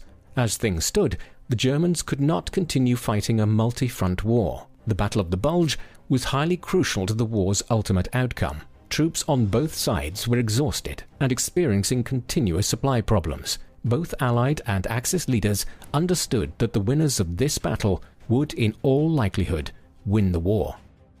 The surprise offensive came in December of 1944. The Germans sent in 400,000 men, nearly twice as many troops as the Allies to the west, and roughly 10% more tanks. Accordingly, the Germans initially showed significant success, pushing the British and American troops back toward the west, encircling and besieging Allied-held towns, with two divisions advancing as far as a mere 5 miles from the Meuse River. This early success was partly attributable to the winter weather conditions in the region, which prevented Allied air power from providing support. But once the weather lifted in January, American and British planes took to the skies once again and devastated the German supply lines. What was left of the German Air Force spent itself trying to destroy the Allied supply lines as well. But it was too late. In desperation, the German panzer divisions flung themselves at the enemy, hoping for a victory before remaining supplies collapsed.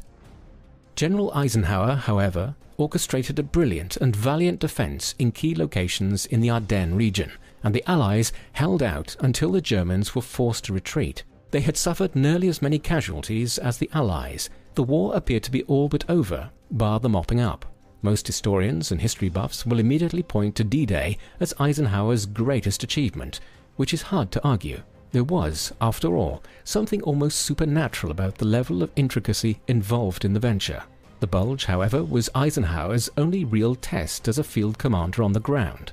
The glory he had sought and been denied by being kept stateside during the First World War was now his to claim, and in a moment when it truly counted. Consequently, some historians see the Battle of the Bulge as an achievement that was as significant for Eisenhower as the execution of the D-Day landings. Following the German surrender, Eisenhower remained in Europe to help oversee the Allied occupation and to organize the investigation and documentation necessary for the Nuremberg trials. According to American policy, which viewed most of the German people as victims of the Nazi regime, Eisenhower made efforts to ensure an adequate supply of food to support the local populace and labor to help repair necessary infrastructure. He also placed a heavy emphasis on the thorough documentation of the death camps, commissioning extensive photographic and video evidence, and not just to serve as evidence for the Nuremberg trials. The grisly and haunting spectacle of the camps had utterly horrified Eisenhower. What had taken place in these facilities was so hideous as to be almost unbelievable, and he correctly anticipated that, in future, propagandists might use people's unwillingness to believe that such extreme crimes were possible in order to deny the reality of the Holocaust. Eisenhower finally returned home in the summer of 1945 to a hero's welcome. With the recent death of President Roosevelt prior to the end of the war, Ike was now the most popular man in America, and many influential friends were urging him to enter the presidential race for the 1948 election, including President Truman himself, who even offered to serve as Ike's running mate if Eisenhower joined the Democrats. The fact of his high military office and lack of political experience, however, made him wary of entering the race, believing it might hint at military dictatorship. Additionally, the prospect of political office seemed daunting to a 56-year-old man who might prefer a less demanding occupation after his wartime exertions. Instead, Eisenhower was offered the position of president at the prestigious Columbia University, which he gladly accepted in 1948. Later that year, he published his World War II memoir, Crusade in Europe, which was an immediate bestseller. For the first time in his life, Eisenhower was a man of means.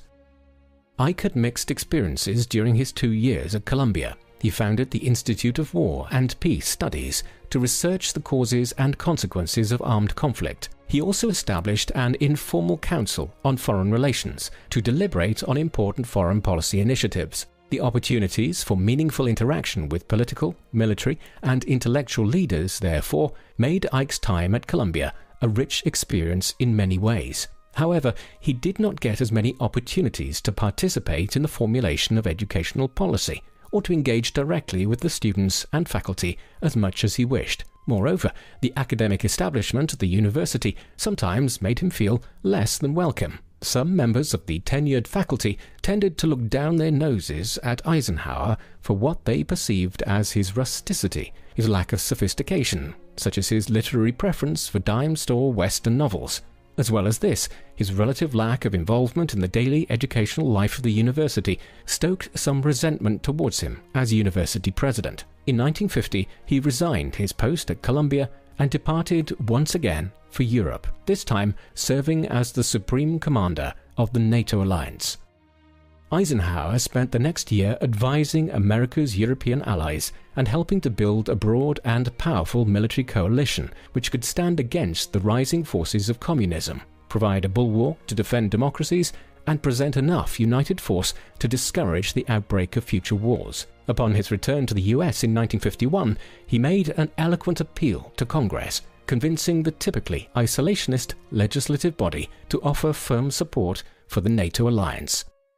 With unprecedented grassroots support for an Eisenhower presidency growing across the country, President Truman once again approached Eisenhower, offering to support his candidacy as a Democrat.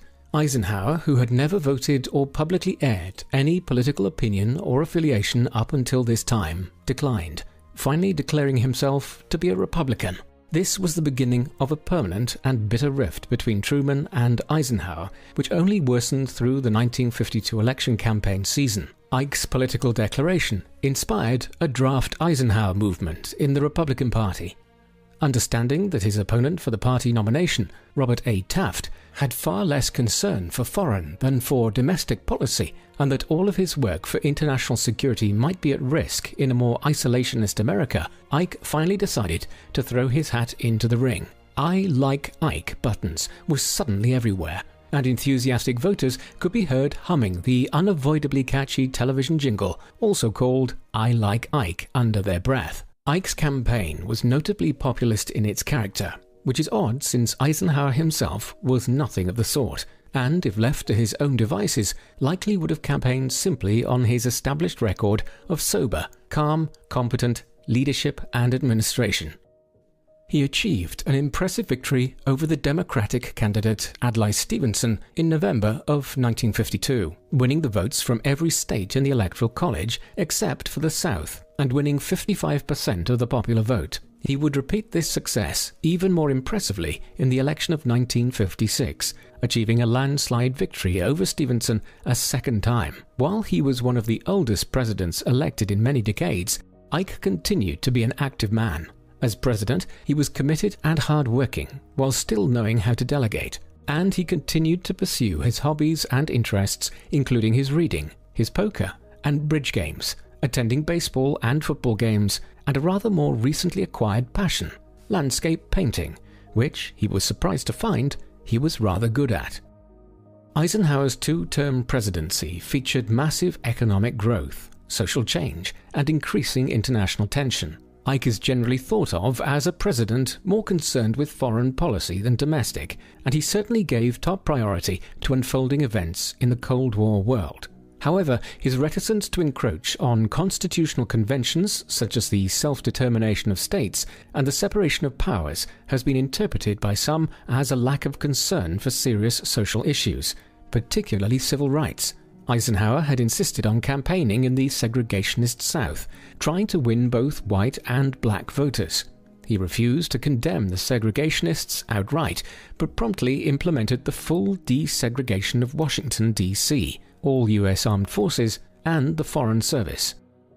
He encouraged increased recruitment of African Americans to government positions, and privately deplored the attempts of white supremacists to keep black people from voting. Hearing about the attacks on black Americans who achieved economic success in the South infuriated him, but he would not take a more activist role in the cause of civil rights or anti-racism. This deeply disappointed many black voters and civil rights leaders, particularly when Eisenhower refused to comment publicly on the brutal and racially motivated murder of 14-year-old Emmett Till in Mississippi in 1955, or the bombing of Dr. Martin Luther King's house the following year.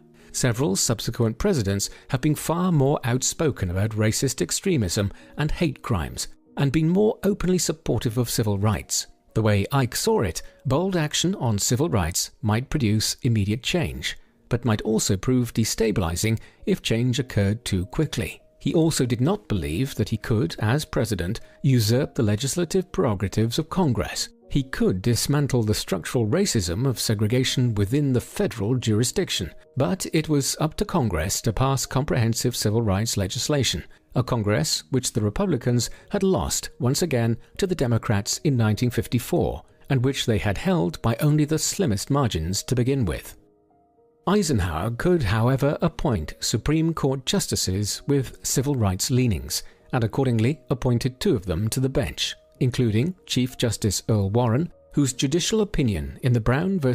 Board of Education case finally struck down the segregationist Plessy v. Ferguson. Further, Eisenhower did not hesitate to enforce the Brown decision in the South when they refused to cooperate and allow school desegregation to go forward. He assumed control of the Arkansas National Guard to force the racial integration of Little Rock High School in 1957. Previously, Eisenhower had quietly negotiated with the Arkansas governor, Orville Forbes, to ensure that the integration would go ahead peacefully, and was infuriated when the governor went back on his word. National Guard troops remained on the Little Rock High School campus for several weeks, escorting the 9 black students safely to and from their classes in an overwhelming and often hostile sea of white students.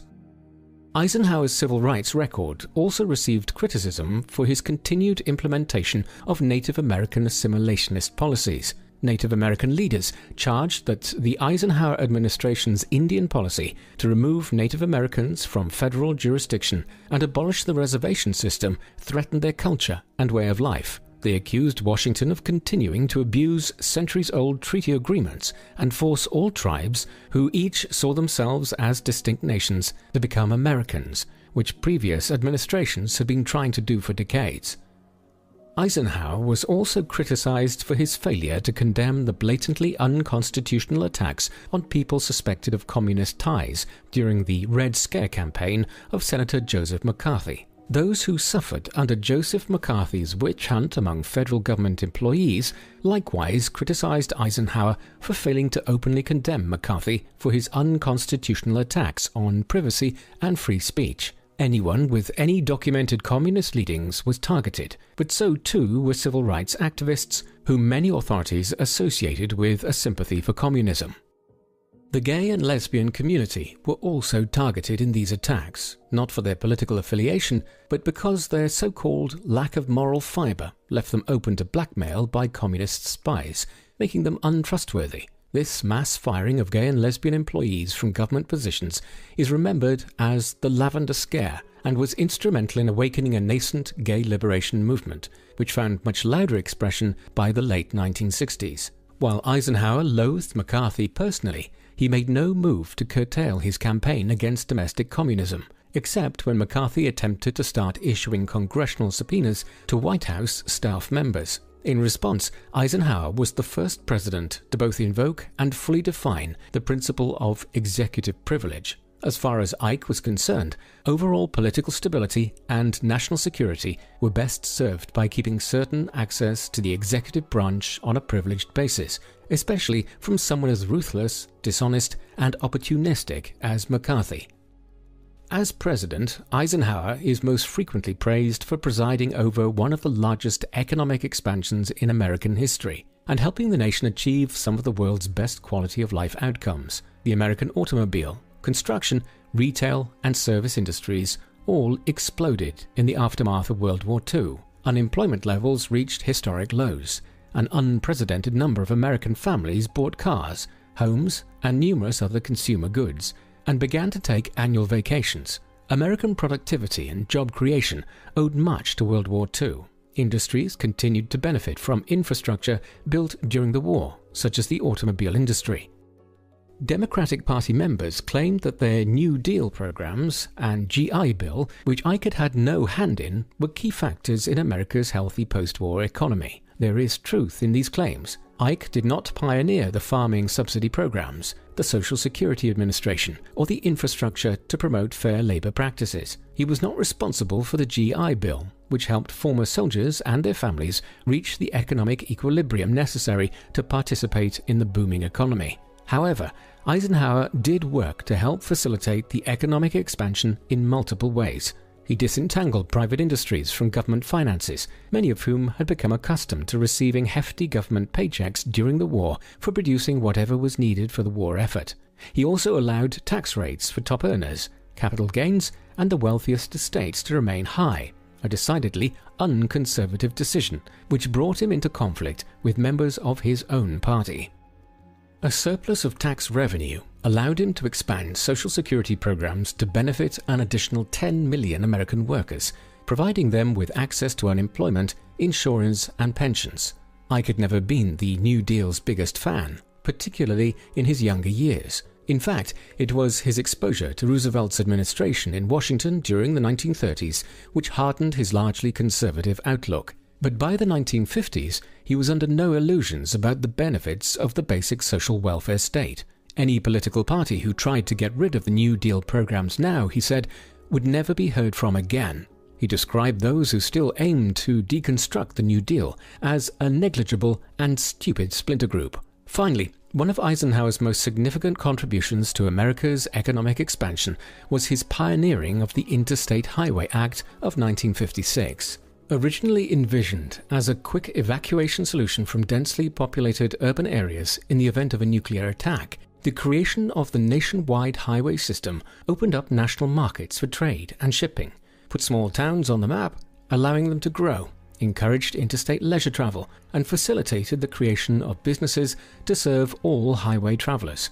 Eisenhower's America enjoyed the world's highest standard of living during the 1950s. When it came to foreign policy, Ike faced the daunting task of representing America on the world stage at the dawn of the nuclear era. His perspectives on both communism and nuclear weapons had evolved since the end of World War II. Ike had been in Russia when the atomic bomb was dropped on Hiroshima. He had been horrified, believing it had done more harm than good.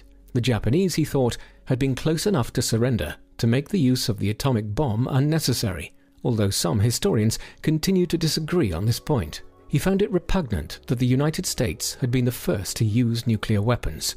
He was also of the opinion that the atomic bomb had done more than anything to make the Soviets distrust the Americans, leading to increasing tensions in the years ahead. Eisenhower was still hopeful during the immediate post-war period, believing that Russia wanted friendship more than competition with the United States. By 1948, however, the Russians had tested their first atomic bomb, and tensions over Germany's economic recovery and Greece's civil war had risen considerably.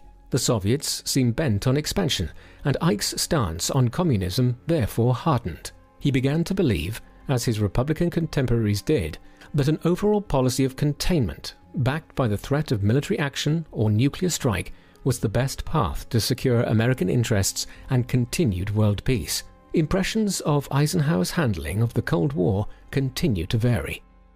Modern critics mostly condemn the activities of the CIA, which Eisenhower approved during his administration, including the overthrow of elected governments in Iran and Guatemala, charging that these operations had less to do with containing communism than installing governments more friendly to US economic interests. These actions made Iranian oil accessible to US and British companies and prevented the nationalization and equitable distribution of land among Guatemalans to facilitate the dominance of large-scale, corporate, American agricultural interests in the region. Containment of communism in Latin America and the Middle East continued to be a feature of American foreign policy in the years to come. The Eisenhower Doctrine, which offered military support to Middle Eastern countries determined to resist Soviet communism, profoundly affected the stability and geopolitics of the Middle East region during Eisenhower's presidency. He was praised for his contribution to solving the Suez Crisis in Egypt, but overall, American policy in the Middle East has frequently been criticized for being at cross purposes with Arab countries, who viewed Zionist imperialism as a far greater threat than communism, and who deeply resented American and British support for Israel. In principle, Eisenhower was more in favor of liberating communist countries than in containing them. But he understood that one could not constantly go to war in this new age of warfare. This is evident in his handling of the Korean War, his subsequent strategy of nuclear brinkmanship with Communist China, and his policy in Southeast Asia. The death of Stalin greatly facilitated the resolution of the Korean War, as it left a temporary power vacuum which rendered China more vulnerable to US military threats, which Eisenhower did not hesitate to employ to force China to withdraw from the Korean peninsula. Subsequently, Eisenhower was instrumental in formulating the US policy of support for Taiwan against encroachments by Red China. Unwilling to commit more than funding and military advisors to the defense of French Indochina, later South Vietnam, Eisenhower's initially minimal commitment to defeating communism in Vietnam would eventually snowball, under the subsequent Kennedy and Johnson administrations, into an arduous and undeclared war that would take the lives of 50,000 Americans and millions of Vietnamese troops and civilians. Kennedy also inherited the task of executing the Bay of Pigs invasion, planned by the Eisenhower administration, which spiraled into the Cuban Missile Crisis in 1962. Because Ike's foreign policy discouraged the pursuit of all-out war, his strategy for dealing with an expansion of Soviet influence and nuclear capability involved intricate negotiation and the building and maintenance of America's own nuclear arsenal and capabilities. Admirers of Eisenhower praise his efforts at nuclear disarmament, however unsuccessful they may have proven to be. When the Soviets exploded their first hydrogen bomb, Eisenhower went against the advice of his cabinet to propose mutual nuclear disarmament with the Soviets. The campaign was called Atoms for Peace, and suggested that the two superpowers might agree to decommission their weapons, using them instead to create nuclear power plants for the benefit of both countries. Ike consistently tried to avoid the one-upmanship of the arms race with the Soviets, but also did not hesitate to enlarge the US nuclear stockpile as the Russian arsenal increased. Eisenhower's open skies policy and proposed mutual inspections were also met with Russian refusal. Ultimately, neither side was willing to be the first to establish real trust by disarming first, or by being the first to permit UN-supervised nuclear inspections. The Eisenhower administration was significantly embarrassed by the U-2 incident, when they approved one last illegal and covert surveillance flight of the Soviet Union prior to a summit with the Russians. Khrushchev promptly produced the pilot, Francis Gary Powers, whose plane had been shot down over Soviet airspace, and who confirmed that Eisenhower had lied when he denied the existence of the U-2 flight. Furious at Ike's unabashed refusal to apologize for the incident, Khrushchev promptly cancelled the summit and rescinded Eisenhower's invitation to visit the Soviet Union. Throughout his presidency, Eisenhower grew to resent the absurdly high price tag for America's foreign policy. He had massively defunded America's conventional military forces and poured money into the development of a nuclear strategy which paradoxically kept Americans safe using the principle of assured mutual destruction. The space race eventually came to seem excessive to him as well, and Ike referred to any administration that could spend $40 billion on a race to the moon as nuts. Ike reached the end of his presidency, concerned above all about what he referred to as the military-industrial complex, and its potential to hijack and erode American democracy. He had tried hard to end the excessive allocation of government and military funding to private companies after World War II, but in the thick of the arms race with the Soviets, he had not been able to prevent weapons manufacturers, who grew more powerful every year, from claiming an increasingly enormous share of American tax money for the weapons they produced. When his presidency was over, Eisenhower handed the reins of government to Kennedy, who had emerged victorious against Richard Nixon, Eisenhower's vice president in the 1960 election. Accompanied by Secret Service detail, Ike and Mamie departed the White House for their farm in Gettysburg, Pennsylvania. Ike's retirement was both pleasant and fairly active. It meant much more time with Mamie and their son John and their grandchildren. He wrote 3 more memoirs between 1963 and 1967 and continued his hobbies and pursuits, including poker, bridge, landscape painting, and a rather newer hobby for him, golfing. He also continued his support for Republican electoral candidates in his retirement. Eisenhower's health had begun failing as early as 1955, when he had his first heart attack, although Vice President Nixon and Eisenhower's cabinet had done everything possible to minimize the president's health problems to the media. Ike suffered no less than 4 more heart attacks over the next 10 years, the last of which left him fairly debilitated, and he was permanently hospitalized by 1968. Dwight Eisenhower died of heart failure on the 28th of March 1969 at the age of 78. His coffin lay in state in the rotunda of Washington's Capitol building for several days before he was laid to rest in his beloved hometown of Abilene, Kansas, in the grounds of the Eisenhower Presidential Library and Museum. He is buried next to his wife, Mamie, and their beloved first son, Ike. Like most other globally prominent figures of the 20th century, probably the most turbulent century of the modern period, Eisenhower has a complicated and frequently debated legacy. As one of the greatest heroes among the Allies in the Second World War, Eisenhower's contributions to victory give him indisputable historical importance and place him shoulder to shoulder with the Allies' greatest generals like Montgomery and Patton, and alongside political leaders like Churchill, Roosevelt, Stalin, and de Gaulle in terms of his influence.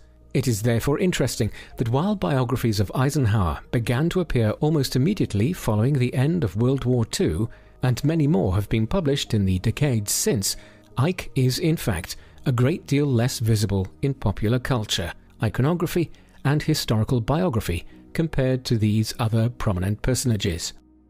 Historians documenting his political record during the 1960s and immediately following his death were fairly critical of his presidency, particularly his silence or relative inaction on civil rights issues, or what they perceived as his limited success in preventing escalation of the Cold War. By the late 1970s and 80s, however, the conservative tide of politics had risen once again in the West, and new perspectives were offered by historians seeking to rehabilitate Eisenhower's reputation from the criticisms of earlier historians. Many of these more conservative historians attributed greater political skill to Eisenhower than he had previously been credited with. Eisenhower post-revisionists agree with this assessment, but criticize his performance as a political party leader, accusing him of failing to cultivate unity within the Republican Party or to sufficiently support Nixon in the 1960 election against Democratic candidate John F. Kennedy. This seesaw of historical perspectives continues,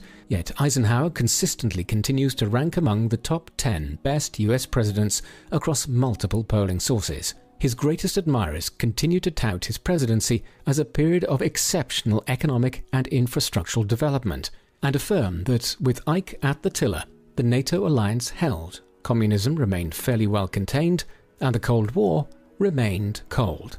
Some go as far as crediting Eisenhower with the prevention of a Third World War.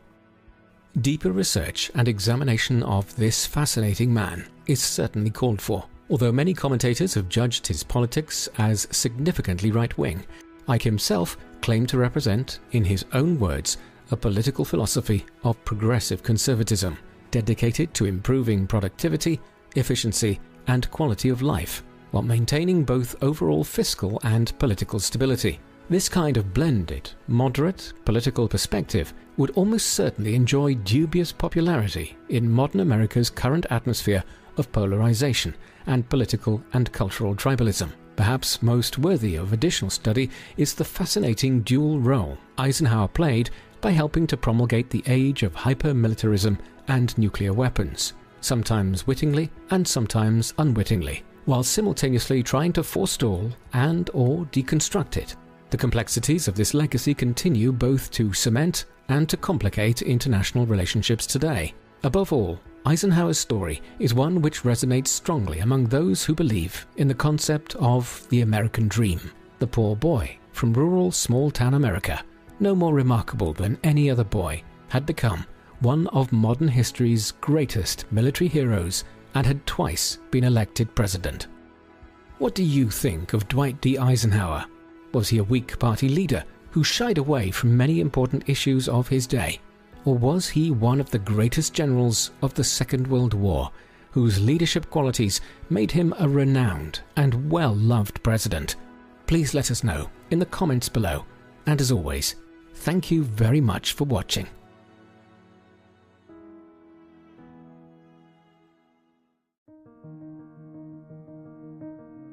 The man known to history as Richard Milhous Nixon was born on the 9th of January 1913 in Yorba Linda, California, to a poor family of Quaker descent, the second of 5 boys. Richard's father was Francis Anthony Nixon, known as Frank, who was born on the 2nd of December 1878 in Elk Township, Ohio, to Samuel Brady Nixon and Sarah Ann Wadsworth. Although raised as a Methodist, Quakerism ran in his family. When his mother died of tuberculosis in his last year of elementary education, Frank was forced to quit school to help support his impoverished family. He held a variety of jobs, including working as a potato farmer and sheep shearer, as well as a streetcar motorman or driver in Columbus, Ohio. In 1907, he decided to move to sunny Southern California after getting frostbite. Once in California, he found employment as a driver on the Pacific Electric streetcar line, which ran from Los Angeles to Whittier. In 1908, Frank met Hannah Elizabeth Milhous at a community party. She was born on the 7th of March 1885 in Butlerville, Indiana, to Franklin Milhous and Almira Park Burge, who were dedicated Quakers. Hannah's family moved to Whittier, California in 1897 when she was only 12. They chose Whittier because of its strong Quaker community. Hannah was enrolled in Whittier College when she met Frank Nixon, and following their courtship, they married in 1908 and went on to have 5 boys. Apart from Richard, there was Harold Samuel, born in 1909, Francis Donald, born in 1914, Arthur Burge, born in 1918, and Edward Calvert, born in 1930. Hannah proved to be a quiet but powerful influence on Richard. He often referred to her as a saint. Richard grew up in a difficult, strict household where Frank's terrible temper sometimes resulted in violent outbursts accompanied by whippings and similar punishments. Hannah's frosty, controlling silences made finding love and comfort for any child difficult. For Richard, this tense atmosphere fashioned his relentless drive to gain approval that would later take him to the top of both national and world politics. From an early age, Richard was a quiet, bookish child. Often sick as an infant, he never gained the athletic prowess expected of male children of the day. However, his more sedentary nature proved an opportunity to gain praise from his parents on other fronts. Throughout his youth, he became a good student and excelled at music, playing both violin and piano. He proved so proficient at music that, as a teenager, he debated whether he should study law or pursue music. Yet politics would become his first love, especially after he became student president of his 8th grade class. In high school, he was one of those kids that everyone looked up to. He was a straight-A student, won awards for oratory, participated in the debate team, performed in drama club shows, played violin in the school orchestra, and even earned a place on the junior varsity football team. In addition to these achievements, he helped support his family by working in his father's grocery store and gas station. Yet Richard Nixon suffered setbacks as well. He lost his bid to be student body president at Whittier High School to a more popular boy from a wealthier family. This began a lifelong obsession with being resentful of members of the elite class. His family also experienced trauma. He was devastated by the sudden death of his brother Arthur of tubercular encephalitis in 1925. 2 years later, family life came to a sudden stop when Harold returned from boarding school in New England sick with tuberculosis. His mother took Harold to Arizona, hoping the desert air would cure the disease. It did not, and 6 years later, while Richard was in college, Harold died. Both deaths affected him deeply and created the sense of a ticking clock he had to outrace. His grandmother bolstered this sentiment by giving him a gift of a framed portrait of Abraham Lincoln to hang over his bed. On the back, she wrote down the words to a Henry Wadsworth Longfellow poem, Psalms of Life. It became a mantra for Richard's life, especially the verse, "Lives of great men oft remind us, we can make our lives sublime, and departing, leave behind us footprints on the sands of time." Richard resolved to succeed no matter what, so he could leave his footprints on the sands of time. In so many ways, Richard exemplified the 20th century, a time of great turmoil and social, technological, and cultural change. His early life began just as so many technologies we take for granted in the 21st century were either in development or on the verge of invention, including automobiles, aircraft, radio, television, telecommunications, computers, motion pictures, enhanced factory production, mass market distribution, and even the control of nuclear fission. Science rose to prominence during this century, leading to extraordinary developments such as humans traveling to the moon and probes penetrating deep space, sending information back that transformed our understanding of the Earth's place in the vast universe. The photo, now known as Earthrise, showing a little blue marble in a sea of black, taken by astronaut William Anders on Apollo 8 in 1968, did much to open people's eyes to the fragility of the Earth and helped galvanize movements to stop the careless squandering of its resources, giving rise to efforts to end further environmental devastation. The world was getting smaller and more interconnected. The speed and reach of transportation and communication systems expanded to an international scale. Society also changed dramatically with the rise of self-made men who competed with the established elites for power.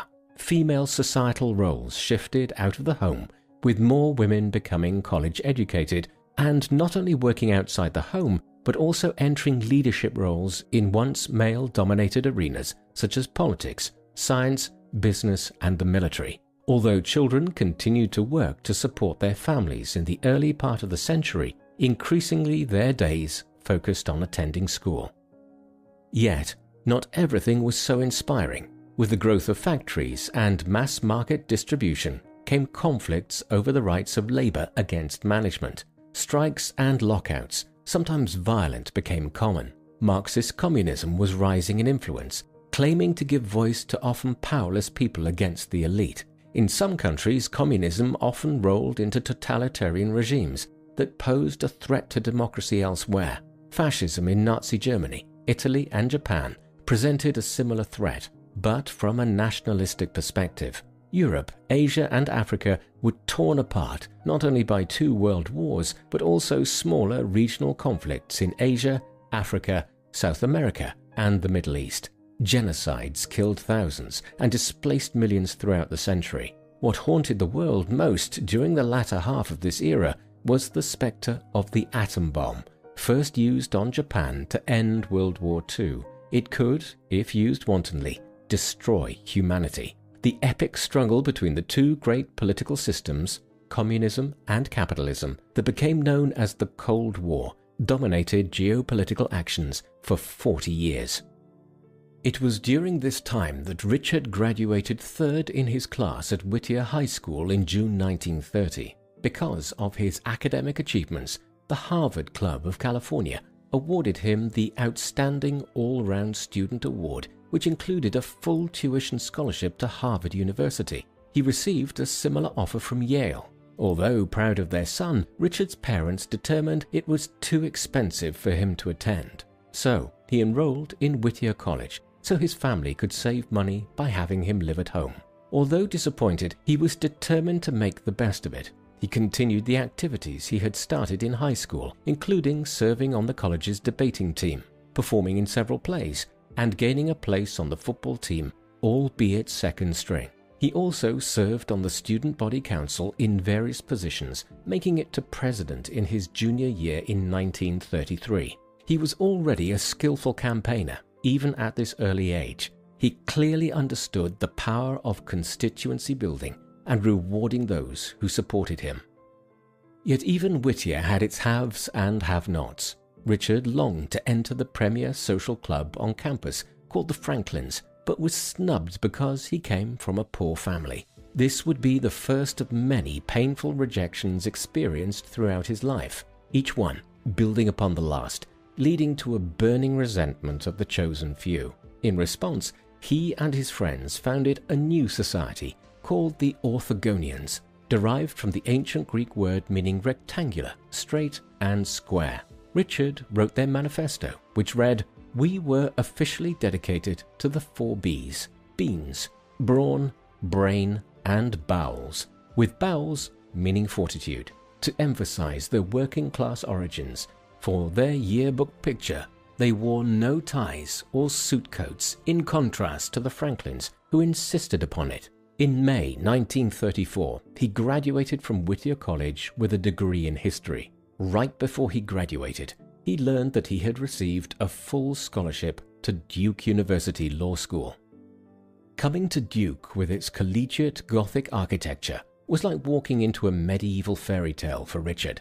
He had never seen anything like it. He was also in awe of his fellow students, many of whom had attended Ivy League universities. He knew he had made the big time and was determined to do well, so he studied hard.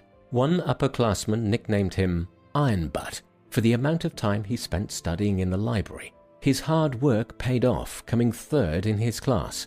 His living conditions were wretched, a tool shed without plumbing. He ate Milky Way bars for breakfast to save money. He also encountered, for the first time, the extremity of racism in the South. His Quaker upbringing inspired him to address the issue openly by calling the unequal treatment a moral outrage. Everyone else remained silent. In his final semester, he headed to New York with his classmates to attend interviews at the top law firms there.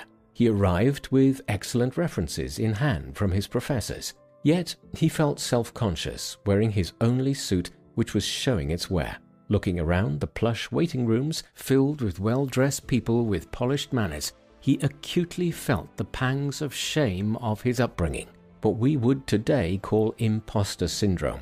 He received only one offer, which he turned down. In the summer of 1937, he returned home to Whittier. Richard struggled to find a job, applying to various places, including the FBI, which came to nothing. He was despondent at his inability to find work, so his mother finally stepped in and found him a position at a local law firm, Wingett and Bewley. Richard found the work boring.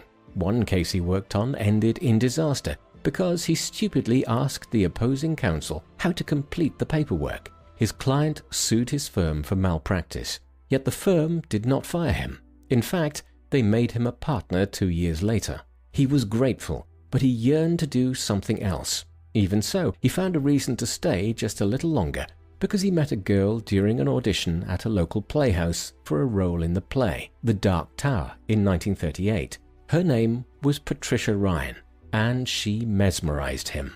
When he first tried to ask her out, she turned him down. He tried again a couple of days later, and she turned him down again, laughing at him. Yet his heart told him she was the one. So he replied, "Don't laugh. Someday I'm going to marry you." He stubbornly pursued her, even driving her to Los Angeles for dates with other boys. Pat Ryan was born Thelma Catherine Ryan, but she hated the name Thelma, so she changed it to Patricia. She grew up on a California farm in the middle of nowhere, in a family with a mercurial father and an accommodating but severe mother, similar to Richard's home life. Just like him, she wanted out, so she could make something of herself. She attended the University of Southern California, working odd jobs to support herself, and received top marks in her classes. She and Richard both resented the powerful elites.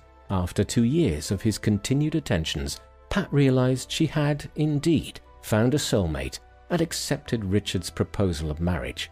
They were wed at the Mission Inn in Riverside, California on the 21st of June 1940 and spent their honeymoon in Mexico. The couple married during a troubled time. World War II had already begun in the rest of the world, and America would soon find itself involved in the struggle. Because the government needed smart people to run the bureaucracy, Richard received a job offer to work in the new Office of Price Administration, known as the OPA, as a staff attorney in Washington, D.C. Both Pat and Richard had longed to travel, so the idea of living in such a city excited them. Yet, once there, Richard found the work dull and uninspiring. He longed for a political career and knew that military service had a way of leveling the playing field for those who worked hard to rise in the ranks. Despite his Quaker upbringing, he wanted to play a more active part in the war. He enlisted in the Navy, was sent to Naval Officer Training School at Naval Air Station Quonset Point, Rhode Island, in August 1942, and then waited for his orders, all the while requesting a transfer to the front. He got it in May 1943 and reported to the Solomon Islands in the South Pacific Air Transport Command, known as SCAT. Although assigned to the rear echelon, Richard moved around to postings at Guadalcanal, Vella La Vella, and Bougainville, where he experienced bombing by the Japanese. He had expected actual combat on Green Island, another one of his postings, but the Japanese had already retreated. Lacking opportunities to truly fight, Richard found ways to make his mark anyway.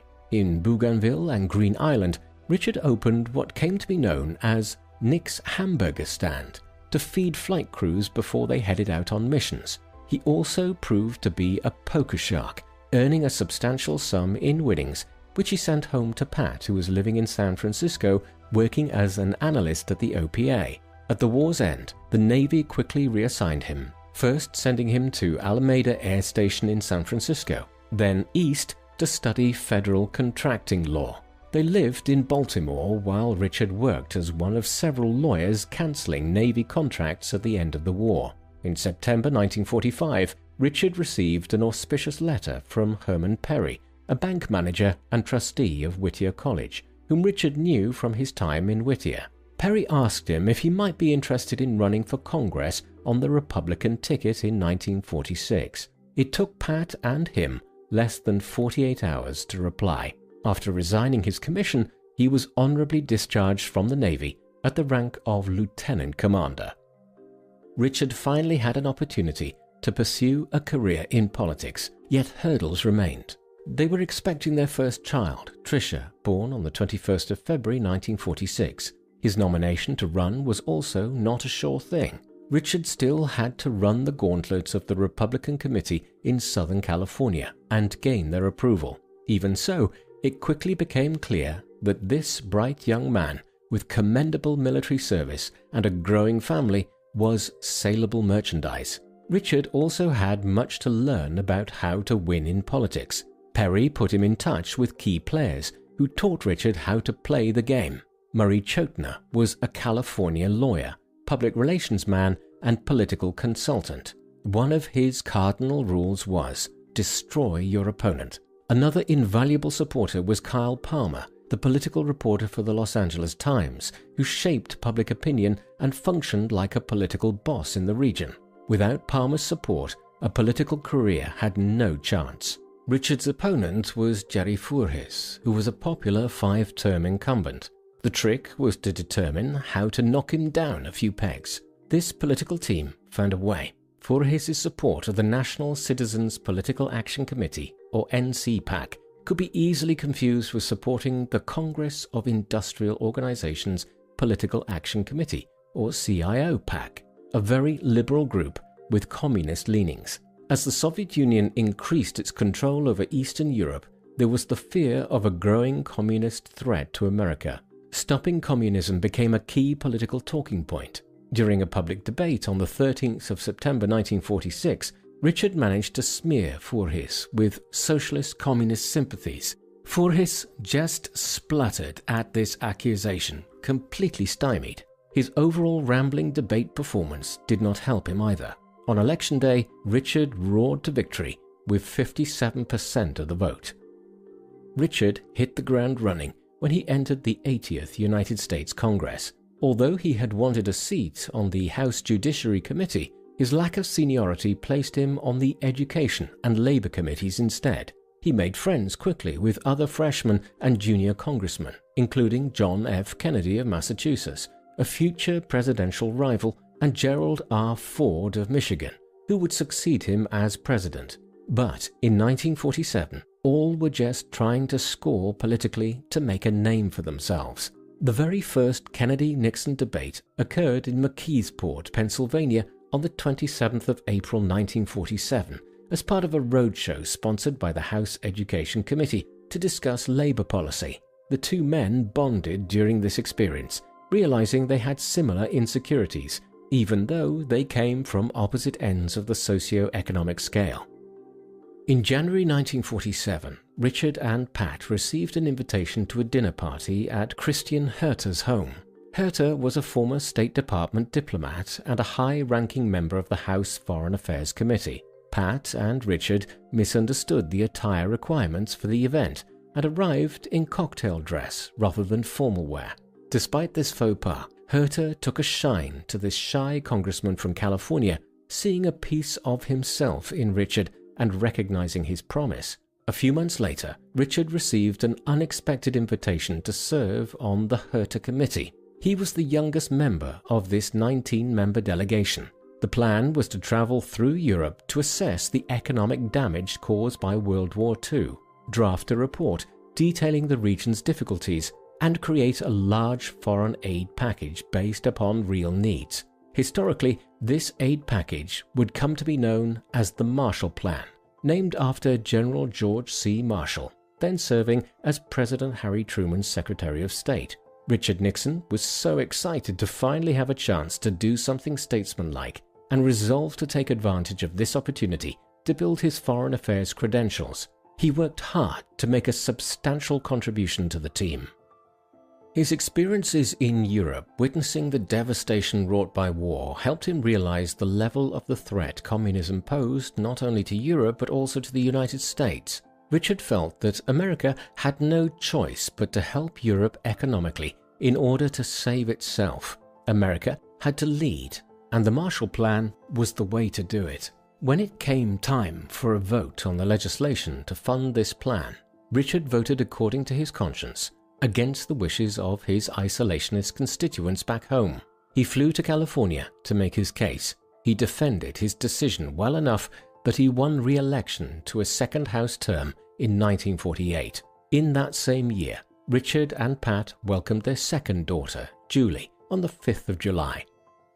At the start of his second term, Richard found himself on a congressional committee that had little respect, the House Un-American Activities Committee, or HUAC. Its members had a reputation for implementing foolish wild goose chases and consistently showed a profound disregard for constitutional rights. Many in Congress hoped Richard, seen as a straight-shooting lawyer with solid anti-communist credentials, might be able to rein in some of this committee's excesses. Richard's interaction with Alger Hiss led to events that changed everything and cemented his reputation as a communist fighter. During a congressional committee hearing, Mr. Hiss treated Richard, a poor boy, with patrician disdain, which Nixon resented. What unnerved him even more was when Mr. Hiss claimed that he did not know Whittaker Chambers, even though Chambers had named Hiss specifically during a previous hearing, insisting he had worked with Hiss on many covert actions for the Soviets. Richard smelled a rat. Chambers was an American writer and editor who had worked for Time magazine. During his testimony, he named several people who had participated in the communist underground during the 1930s. Hiss worked in the State Department for years and was a Harvard-educated lawyer. He was summoned specifically because of Chambers' testimony. Richard knew someone was lying and wanted to dig further, but everyone told him that Hiss could never be a spy because he was one of the establishment elites. Yet Richard's gut told him otherwise, and during a second private interview with Chambers, his hunch was bolstered when it became apparent that Chambers knew facts about Hiss that only a close associate could know. What changed everything was a committee summons that required Chambers to disclose his evidence. In response, on the 2nd of December 1948, Chambers led 2 investigators to a pumpkin patch on his Maryland farm and opened a carved pumpkin. Inside were rolls of microfilm. This microfilm, now called the Pumpkin Papers, contained documents that proved definitely that Hiss had been a spy during the 1930s while working at the State Department. Although the statute of limitations for espionage had ended, Hiss could be tried for perjury. After a long trial, Hiss was convicted in 1950 and served 5 years in prison. Richard's hunch made him a celebrity in Washington and launched him into a Senate bid against Congresswoman Helen Gahagan Douglas, a wealthy, one-time Hollywood starlet who was a devotee of President Franklin D. Roosevelt and was married to Melvyn Douglas, a Hollywood actor. After a bruising primary battle, Richard won his party's nomination. Now the real work began to determine the best way to destroy Douglas. Using his anti-communist credentials, he went for the jugular based on her voting record. During a public debate, he emphasized her suspicious, liberal-leaning Senate record. Richard's election staff also distributed a flyer printed on pink paper which documented her votes that appeared partisan towards communism. To hit home his point, Richard's supporters started calling her the Pink Lady to paint her further as a secret communist. She, in turn, inexplicably tried to smear Richard as a communist sympathizer. Because of her experience with Richard, she created the nickname Tricky Dick that stuck with him for his entire life. Richard won his seat in the Senate by a huge 20-point margin.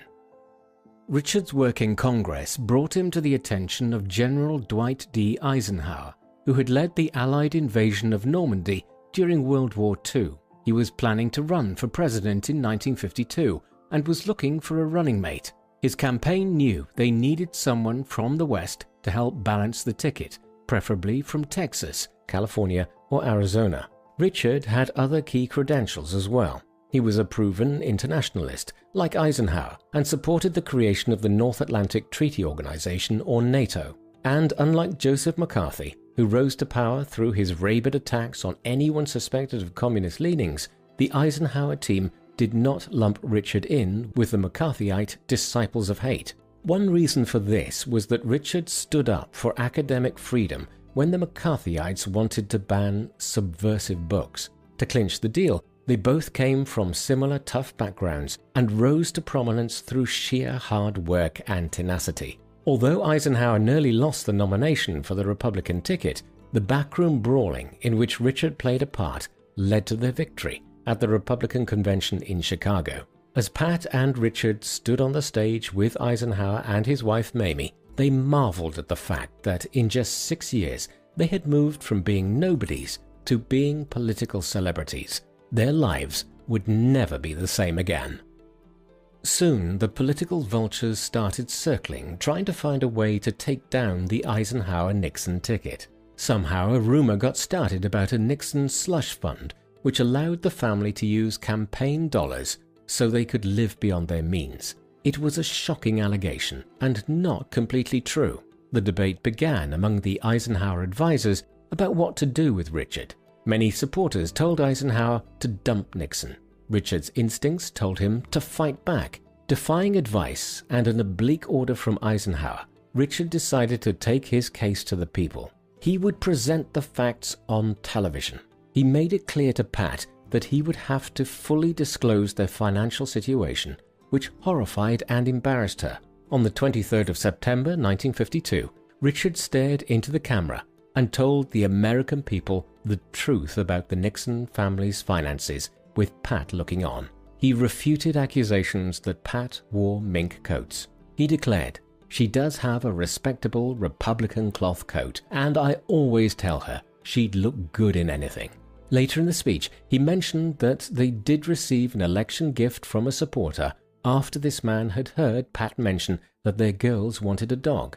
So he sent them a Cocker Spaniel. Richard explained, and our little girl Tricia, the 6-year-old, named it Checkers. And you know, the kids, like all kids, love the dog. And I just want to say this right now, that regardless of what they say about it, we're gonna keep it.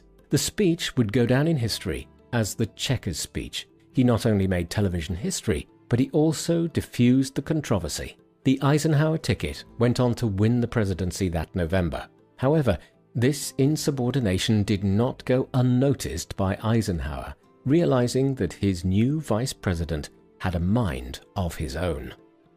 Many ask what the relationship between Eisenhower and Richard Nixon was like. We will probably never know for sure. What we do know is that Ike Eisenhower saw enough potential that he made sure that Richard gained experience in the workings of government at the presidential level. He did this because, when he learned that Harry Truman entered the presidency after Franklin Roosevelt died, with no idea what had been going on, including the Manhattan Project that was established to make a nuclear bomb, he was horrified. Ike did not want that to happen to his vice president if anything happened to him. It turned out to be a good thing, since Richard, over his 8 years as vice president, had to step in several times as acting president when Ike suffered a heart attack and a mild stroke. Richard won praise for his deft handling of these situations, by picking up the mantle effectively, but never formally assuming the trappings of power, including refusing to sit in the president's chair during meetings. Ike also used Richard as his international eyes and ears, sending him on 2 goodwill tours to over 30 countries in the Middle East and Asia, including reviewing the work of the US military in Vietnam. One of Richard's most eventful and important tours occurred after they had won re-election in 1956. Pat and Richard made a goodwill trip to South America. It was not an easy trip. In several countries, people lined the streets protesting against American meddling in South American affairs. Some just shouted insults. Others pelted the car with food and rocks. The worst incident occurred in Caracas, Venezuela, where initially people spat on them from the buildings above. Then mobs began to flow out of the side streets carrying crowbars and stones. After a few hard whacks, the supposedly unbreakable glass of the car they were in showered fragments everywhere. The mob then started rocking the car, and everyone inside thought they were going to die. A press truck broke up the crowd and gave Richard's driver a way out of the mob. Richard and Pat returned home as national heroes. The next summer, Richard did another goodwill tour to the Soviet Union, where, during a tour of the American exhibit in Moscow, Richard and Soviet Premier Nikita Khrushchev discussed the merits of democratic freedom versus communism. Photos taken during a tour of a kitchen exhibit showed Richard Nixon engaged in debate, jabbing a finger in Khrushchev's chest. The actual truth of the visit was much less dramatic. Richard was uncomfortable, even intimidated by the Premier's blustering threats. But the press loved the idea of a kitchen debate, and the administration used this inflated press coverage to score political points back home. With a new constitutional amendment that did not allow a president to run for a 3rd term, Richard Nixon appeared to be Eisenhower's successor for the 1960 Republican nomination for president.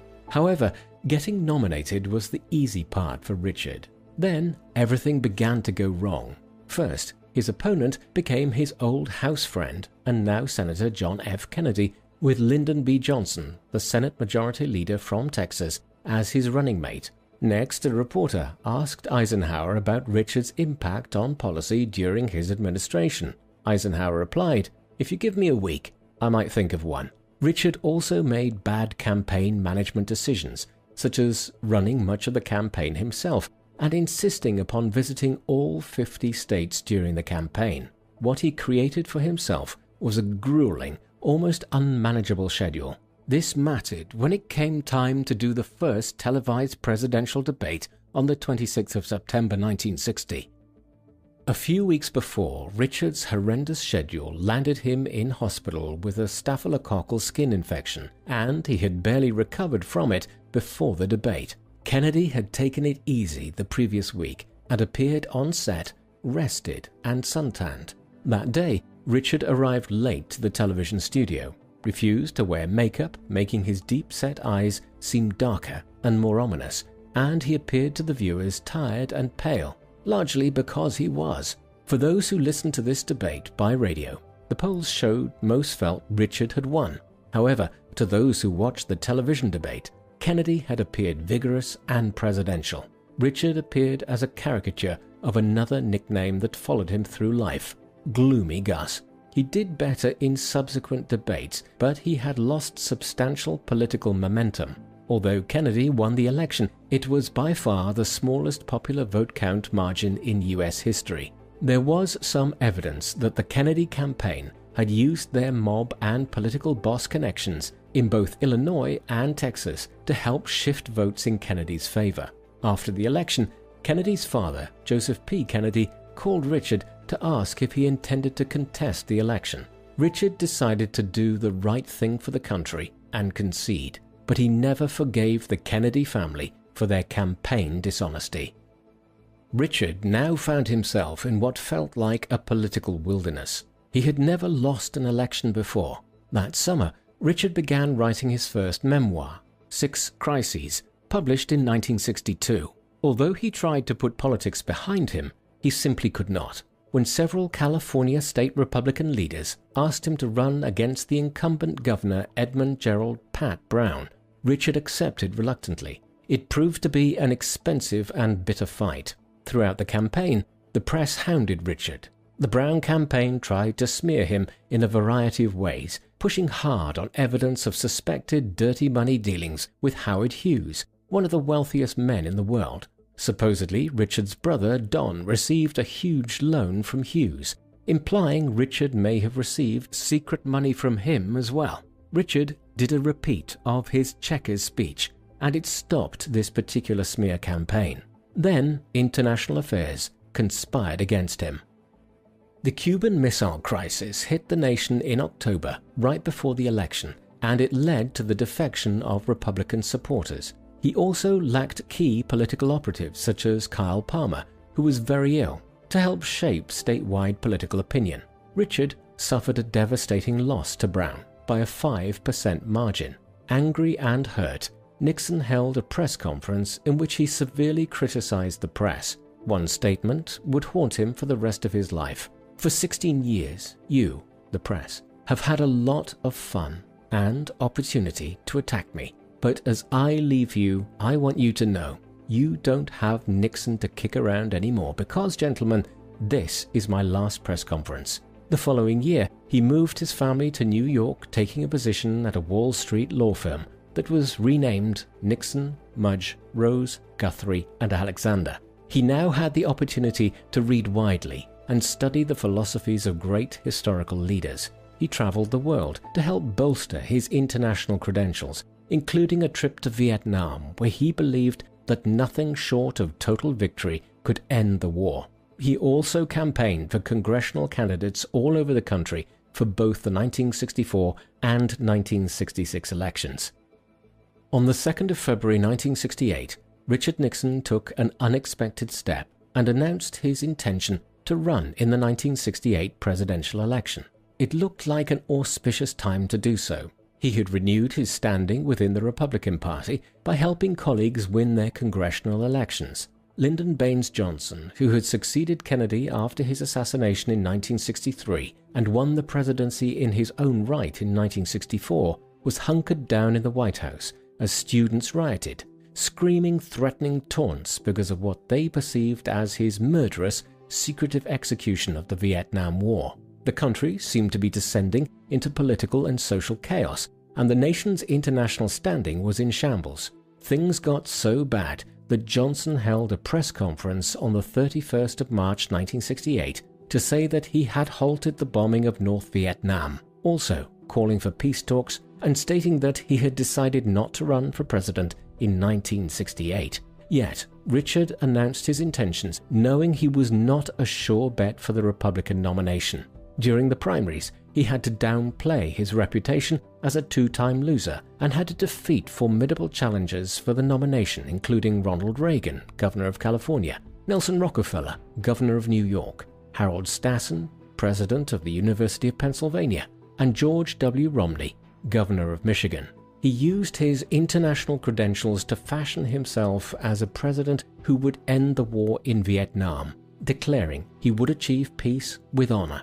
He tried to appeal to Middle America by insisting he was a nice guy, a new Nixon.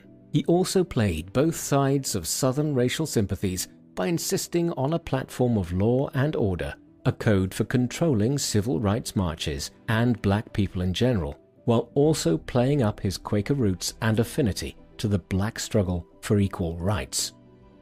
As the year progressed, more chaos ensued with the assassination in April of Martin Luther King, Jr., the leader of the Black Civil Rights Movement, followed 2 months later by the assassination of the chief Democratic rival Robert Kennedy in June. The nation longed for a strong leader who would bring peace to both America and overseas, especially Vietnam.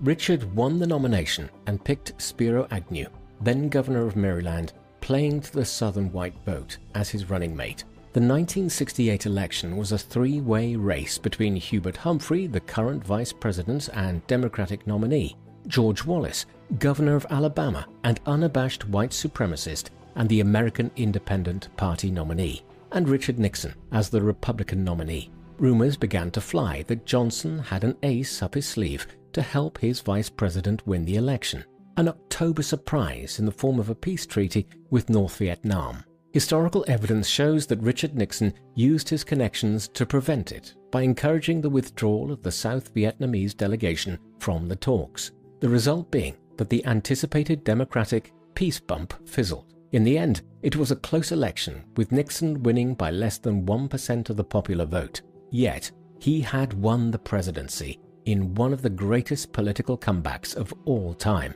He was sworn in with his hand resting upon two Millhouse family Bibles, one of which was opened to Isaiah chapter 2, verse 4, to emphasize the theme of his inaugural address. The greatest honor that history can bestow is the title of peacemaker.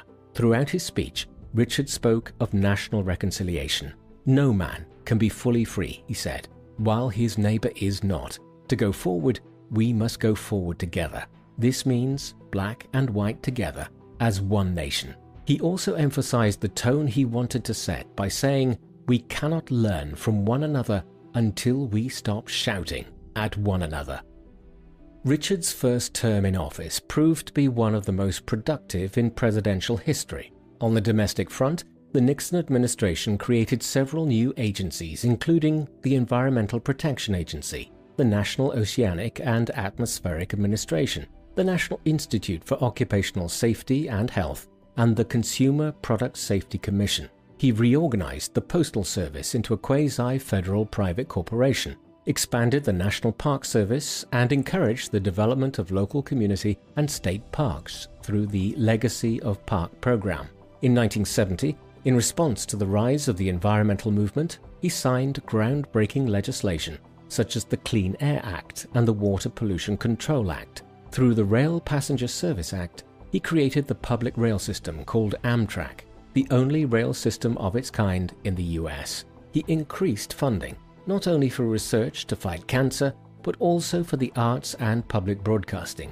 In spite of his conservative anti-welfare leanings, Richard increased spending on Social Security, Medicare, food stamps, and health insurance for low-income families and the elderly. He also signed legislation that lowered the voting age to 18. As well as this, Richard Nixon did not ignore the calls to address civil rights. His actions ended school segregation in the South. He also worked to ensure fair access to government contracts for minority-owned businesses. In addition, he signed legislation that created Title IX to establish equal educational opportunities for women. Furthermore, he passed legislation that changed how federal funds were distributed through the passage of the State and Local Fiscal Assistance Act, which shifted some federal funds to states so that they could take on more of the burden of management and distribution of funds. In response to fears about drug use in 1971, Richard declared a war on illegal drugs by increasing criminal penalties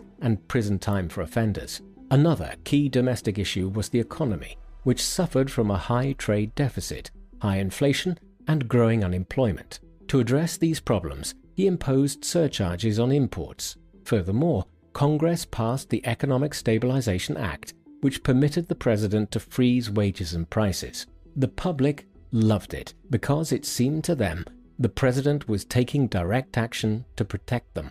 Although these actions were effective in the short term, it proved devastating in the long term by creating an environment perfect for a new economic phenomenon called stagflation. Even with these stellar first-term successes at home, Richard's crowning achievements were his foreign policy initiatives. Thinking beyond the usual straightforward methods of peace negotiations to end the Vietnam War, Richard realized that he might be able to play the two key financial backers of the North Vietnamese, the Soviet Union and China, against one another to change the geopolitical dynamics enough to bring all the players to the negotiating table. This strategy could work because neither China nor Russia trusted one another, and in areas where they had a common border, violent conflicts occurred frequently. Through his chief foreign envoy and national security advisor Henry Kissinger, Richard Nixon began to search for a way to meet with Chinese officials. In 1971, China signaled an interest in opening doors by inviting American table tennis players to visit China after a world competition in Japan. This ping-pong diplomacy looked like the green light they had been looking for. Later that year, Kissinger managed to arrange a secret meeting with the Chinese government through his contacts in Pakistan. This meeting bore fruit with an invitation for the president to visit China in late February 1972. This week-long visit was telecast around the world. Some called it the week that changed the world.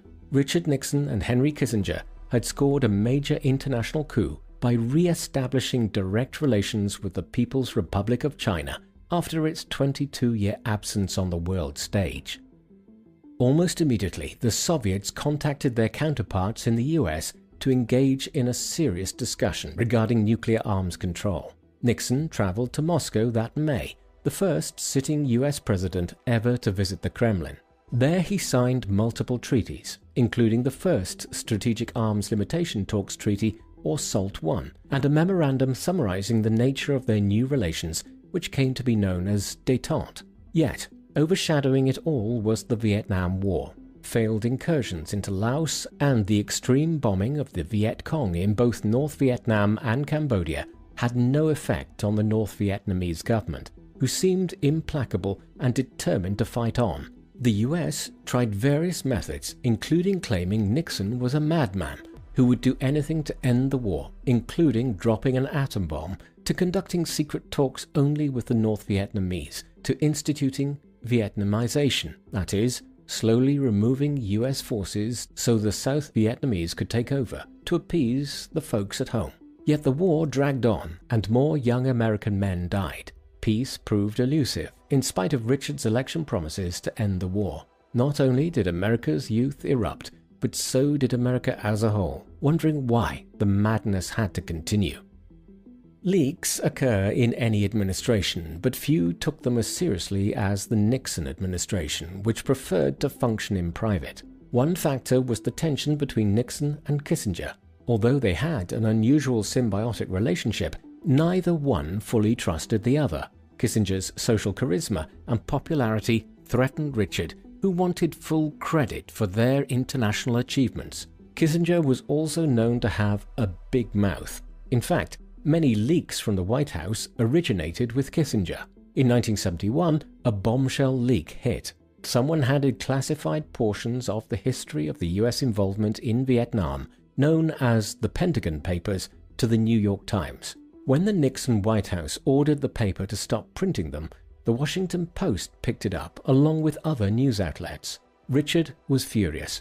He wanted to get to the bottom of who had leaked it. He assumed it was Kissinger, but he could not prove it. On his orders, Richard's staff soon developed a special investigations unit and hired staff to conduct this mission. This group became known as the Plumbers. It turned out the leak came from Daniel Ellsberg, who had served as a Kissinger aide and had helped with the CIA's rural pacification program in Vietnam, but had become disillusioned. Once the culprit was known, Richard wanted to destroy Ellsberg and ordered action to be taken. The Plumbers produced a plan, but executed their entry into Ellsberg's psychiatrist's office so badly that they decided to trash it to make it look like a drug burglary gone awry. Yet they obtained no damning evidence against Ellsberg. Even so, Richard, facing re-election in 1972 and fearful of losing, decided to use the Plumbers to attack political opponents. In retrospect, he probably should not have bothered. He won by a landslide, winning all but one state, beating his opponent, George McGovern, a staunch anti-war advocate and senator from South Dakota, in one of the largest popular vote margins in history. Richard Nixon should have relished this win. Instead, he felt depressed. It was hard to tell whether this was due to events related to the Plumbers or his own personal insecurities, yet his response unnerved many of his staff. No matter the reason, his previous actions and the actions of others intended to damage Richard's opponents had started a political ticking time bomb with the arrest on the 17th of June 1972 of G. Gordon Liddy, a former FBI agent, James W. McCord Jr., a former CIA operative, and 3 Cuban exile assistants, after breaking into the Democratic National Committee headquarters located in a large building complex called Watergate to plant surveillance bugs. Richard's second term began auspiciously enough. On the 27th of January 1973, a treaty was signed in Paris that formally ended the war in Vietnam. The following month, American prisoners of war came home. On the 24th of May 1973, Pat and Richard Nixon hosted the largest dinner ever held in the White House, honoring all returning POWs. In June, the Soviet Premier Leonid Brezhnev visited the US to continue nuclear arms talks, called Summit 2, resulting in a Prevention of Nuclear War agreement. In October, Israel found itself attacked on all sides by Syrian and Egyptian forces, resulting in the Yom Kippur War. The US not only poured in military aid, but also began an effort to calm tensions in the Middle East. This peace process became known as shuttle diplomacy, as Kissinger flew from country to country throughout the Middle East trying to end hostilities. Although military action halted, the Arabs protested by instituting an oil embargo, which led to long queues at the gas pumps in the US and Western Europe and more economic troubles. Domestically, Richard Nixon had additional achievements, including ending the military draft on the 27th of January 1973, expanding the scope of the Equal Employment Opportunity Commission with the Rehabilitation Act to ensure people with disabilities had opportunities for employment, and several actions to change US policy towards improving relations with Native Americans, including increasing funding for the Bureau of Indian Affairs.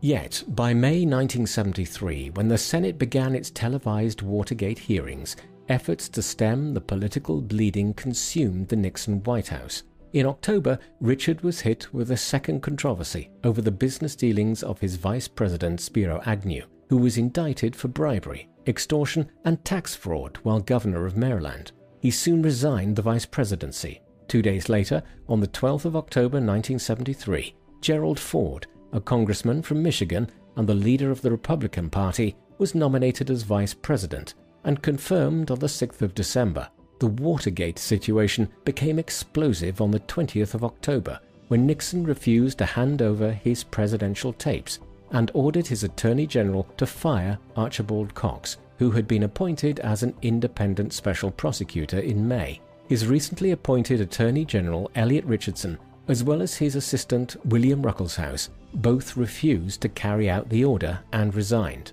Only Robert Bork, then the Solicitor General, complied. This event came to be known as the Saturday Night Massacre. Richard then appointed Leon Jaworski, a prominent attorney in Washington, as the special prosecutor.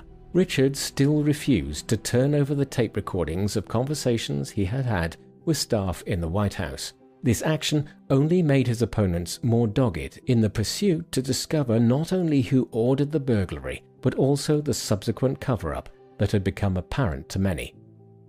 Government officials as well as journalists, including the now famous Washington Post investigators Bob Woodward and Carl Bernstein, with the help of the Associate Director of the FBI, Mark Felt, also known as Deep Throat, continued to dig deeper. Richard fell back on what had succeeded in the past and chose to take his message to the people via television on the 17th of November 1973, where he declared, "I am not a crook." It had the opposite of his intended effect. As more staff testified or were indicted, the situation became dangerous. The endgame occurred on the 24th of July 1974, when the US Supreme Court decided the case United States versus Nixon, which forced Richard to turn over the tapes. The US House moved to begin impeachment proceedings against Nixon soon after.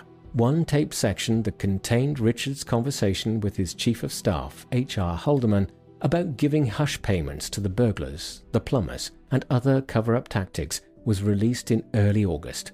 This section became known as the smoking gun. On the 9th of August 1974, Richard M. Nixon resigned his presidency, the first and only US president ever to do so. Gerald Ford was sworn in as president almost as soon as Richard's helicopter lifted off. A month later, Ford ended all Watergate investigations by giving Richard a full pardon, a very controversial act. Yet Ford knew that the country had been torn apart by Watergate, and it could not endure more years of legal wrangling. Before he acted, he made sure Richard Nixon knew that a pardon would mean an admittance of guilt. Richard accepted his guilt and wrote a statement published in the New York Times and other papers apologizing to the nation. In it he said, "No words can describe the depth of my regret and pain at the anguish my mistakes over Watergate have caused the nation and the presidency, a nation I so deeply love and an institution I so greatly respect." Watergate devastated many who had worked for Richard. Over 40 government officials, including chiefs of staff in the Nixon administration, were indicted or jailed. Ashamed by his actions and aware of how his hubris led not only to his undoing, but the undoing of many whom he cared about, Richard worked hard for the rest of his life to rehabilitate his reputation and to make amends. In the summer of 1977, millions watched a series of 4 interviews he had with the British journalist David Frost. The following year, Richard Nixon published his main memoir entitled R.N., The Memoirs of Richard Nixon, which sold millions of copies. He wrote many more books explaining his philosophy on international affairs and politics in general. He honorably served the role as elder statesman to his successors, including Presidents Ronald Reagan, George H.W. Bush, and Bill Clinton. In 1990, Richard Nixon attended the dedication of the Richard Nixon Library and birthplace in Yorba Linda, California, with 4 presidents and their first ladies attending, along with 50,000 friends and supporters. In 1993, Pat died in their home in New Jersey at the age of 81 after suffering from lung cancer. Richard was overcome by emotion at her funeral. In January 1994, Richard opened the Nixon Center for Peace and Freedom, a foreign policy think tank that focused on international conflict resolution through pragmatic and principled realism. In April 1994, Richard suffered a massive stroke and died a few days later at the age of 81. He was buried next to Pat at the Nixon Library. Many prominent people attended the memorial service, with the Reverend Billy Graham, a longtime family friend and a famous Christian evangelist, officiating. During his eulogy, Republican Senator Robert Dole of Kansas declared that the latter half of the 20th century would become known as the Age of Nixon. What do you think of Richard M. Nixon? Do you see Nixon as a power-hungry megalomaniac, as some have said, or do you see him as someone who let his own insecurities create problems, real or imagined? Did he achieve his goal of leaving footprints on the sands of time? Please let us know in the comment section, and in the meantime, thank you very much for watching.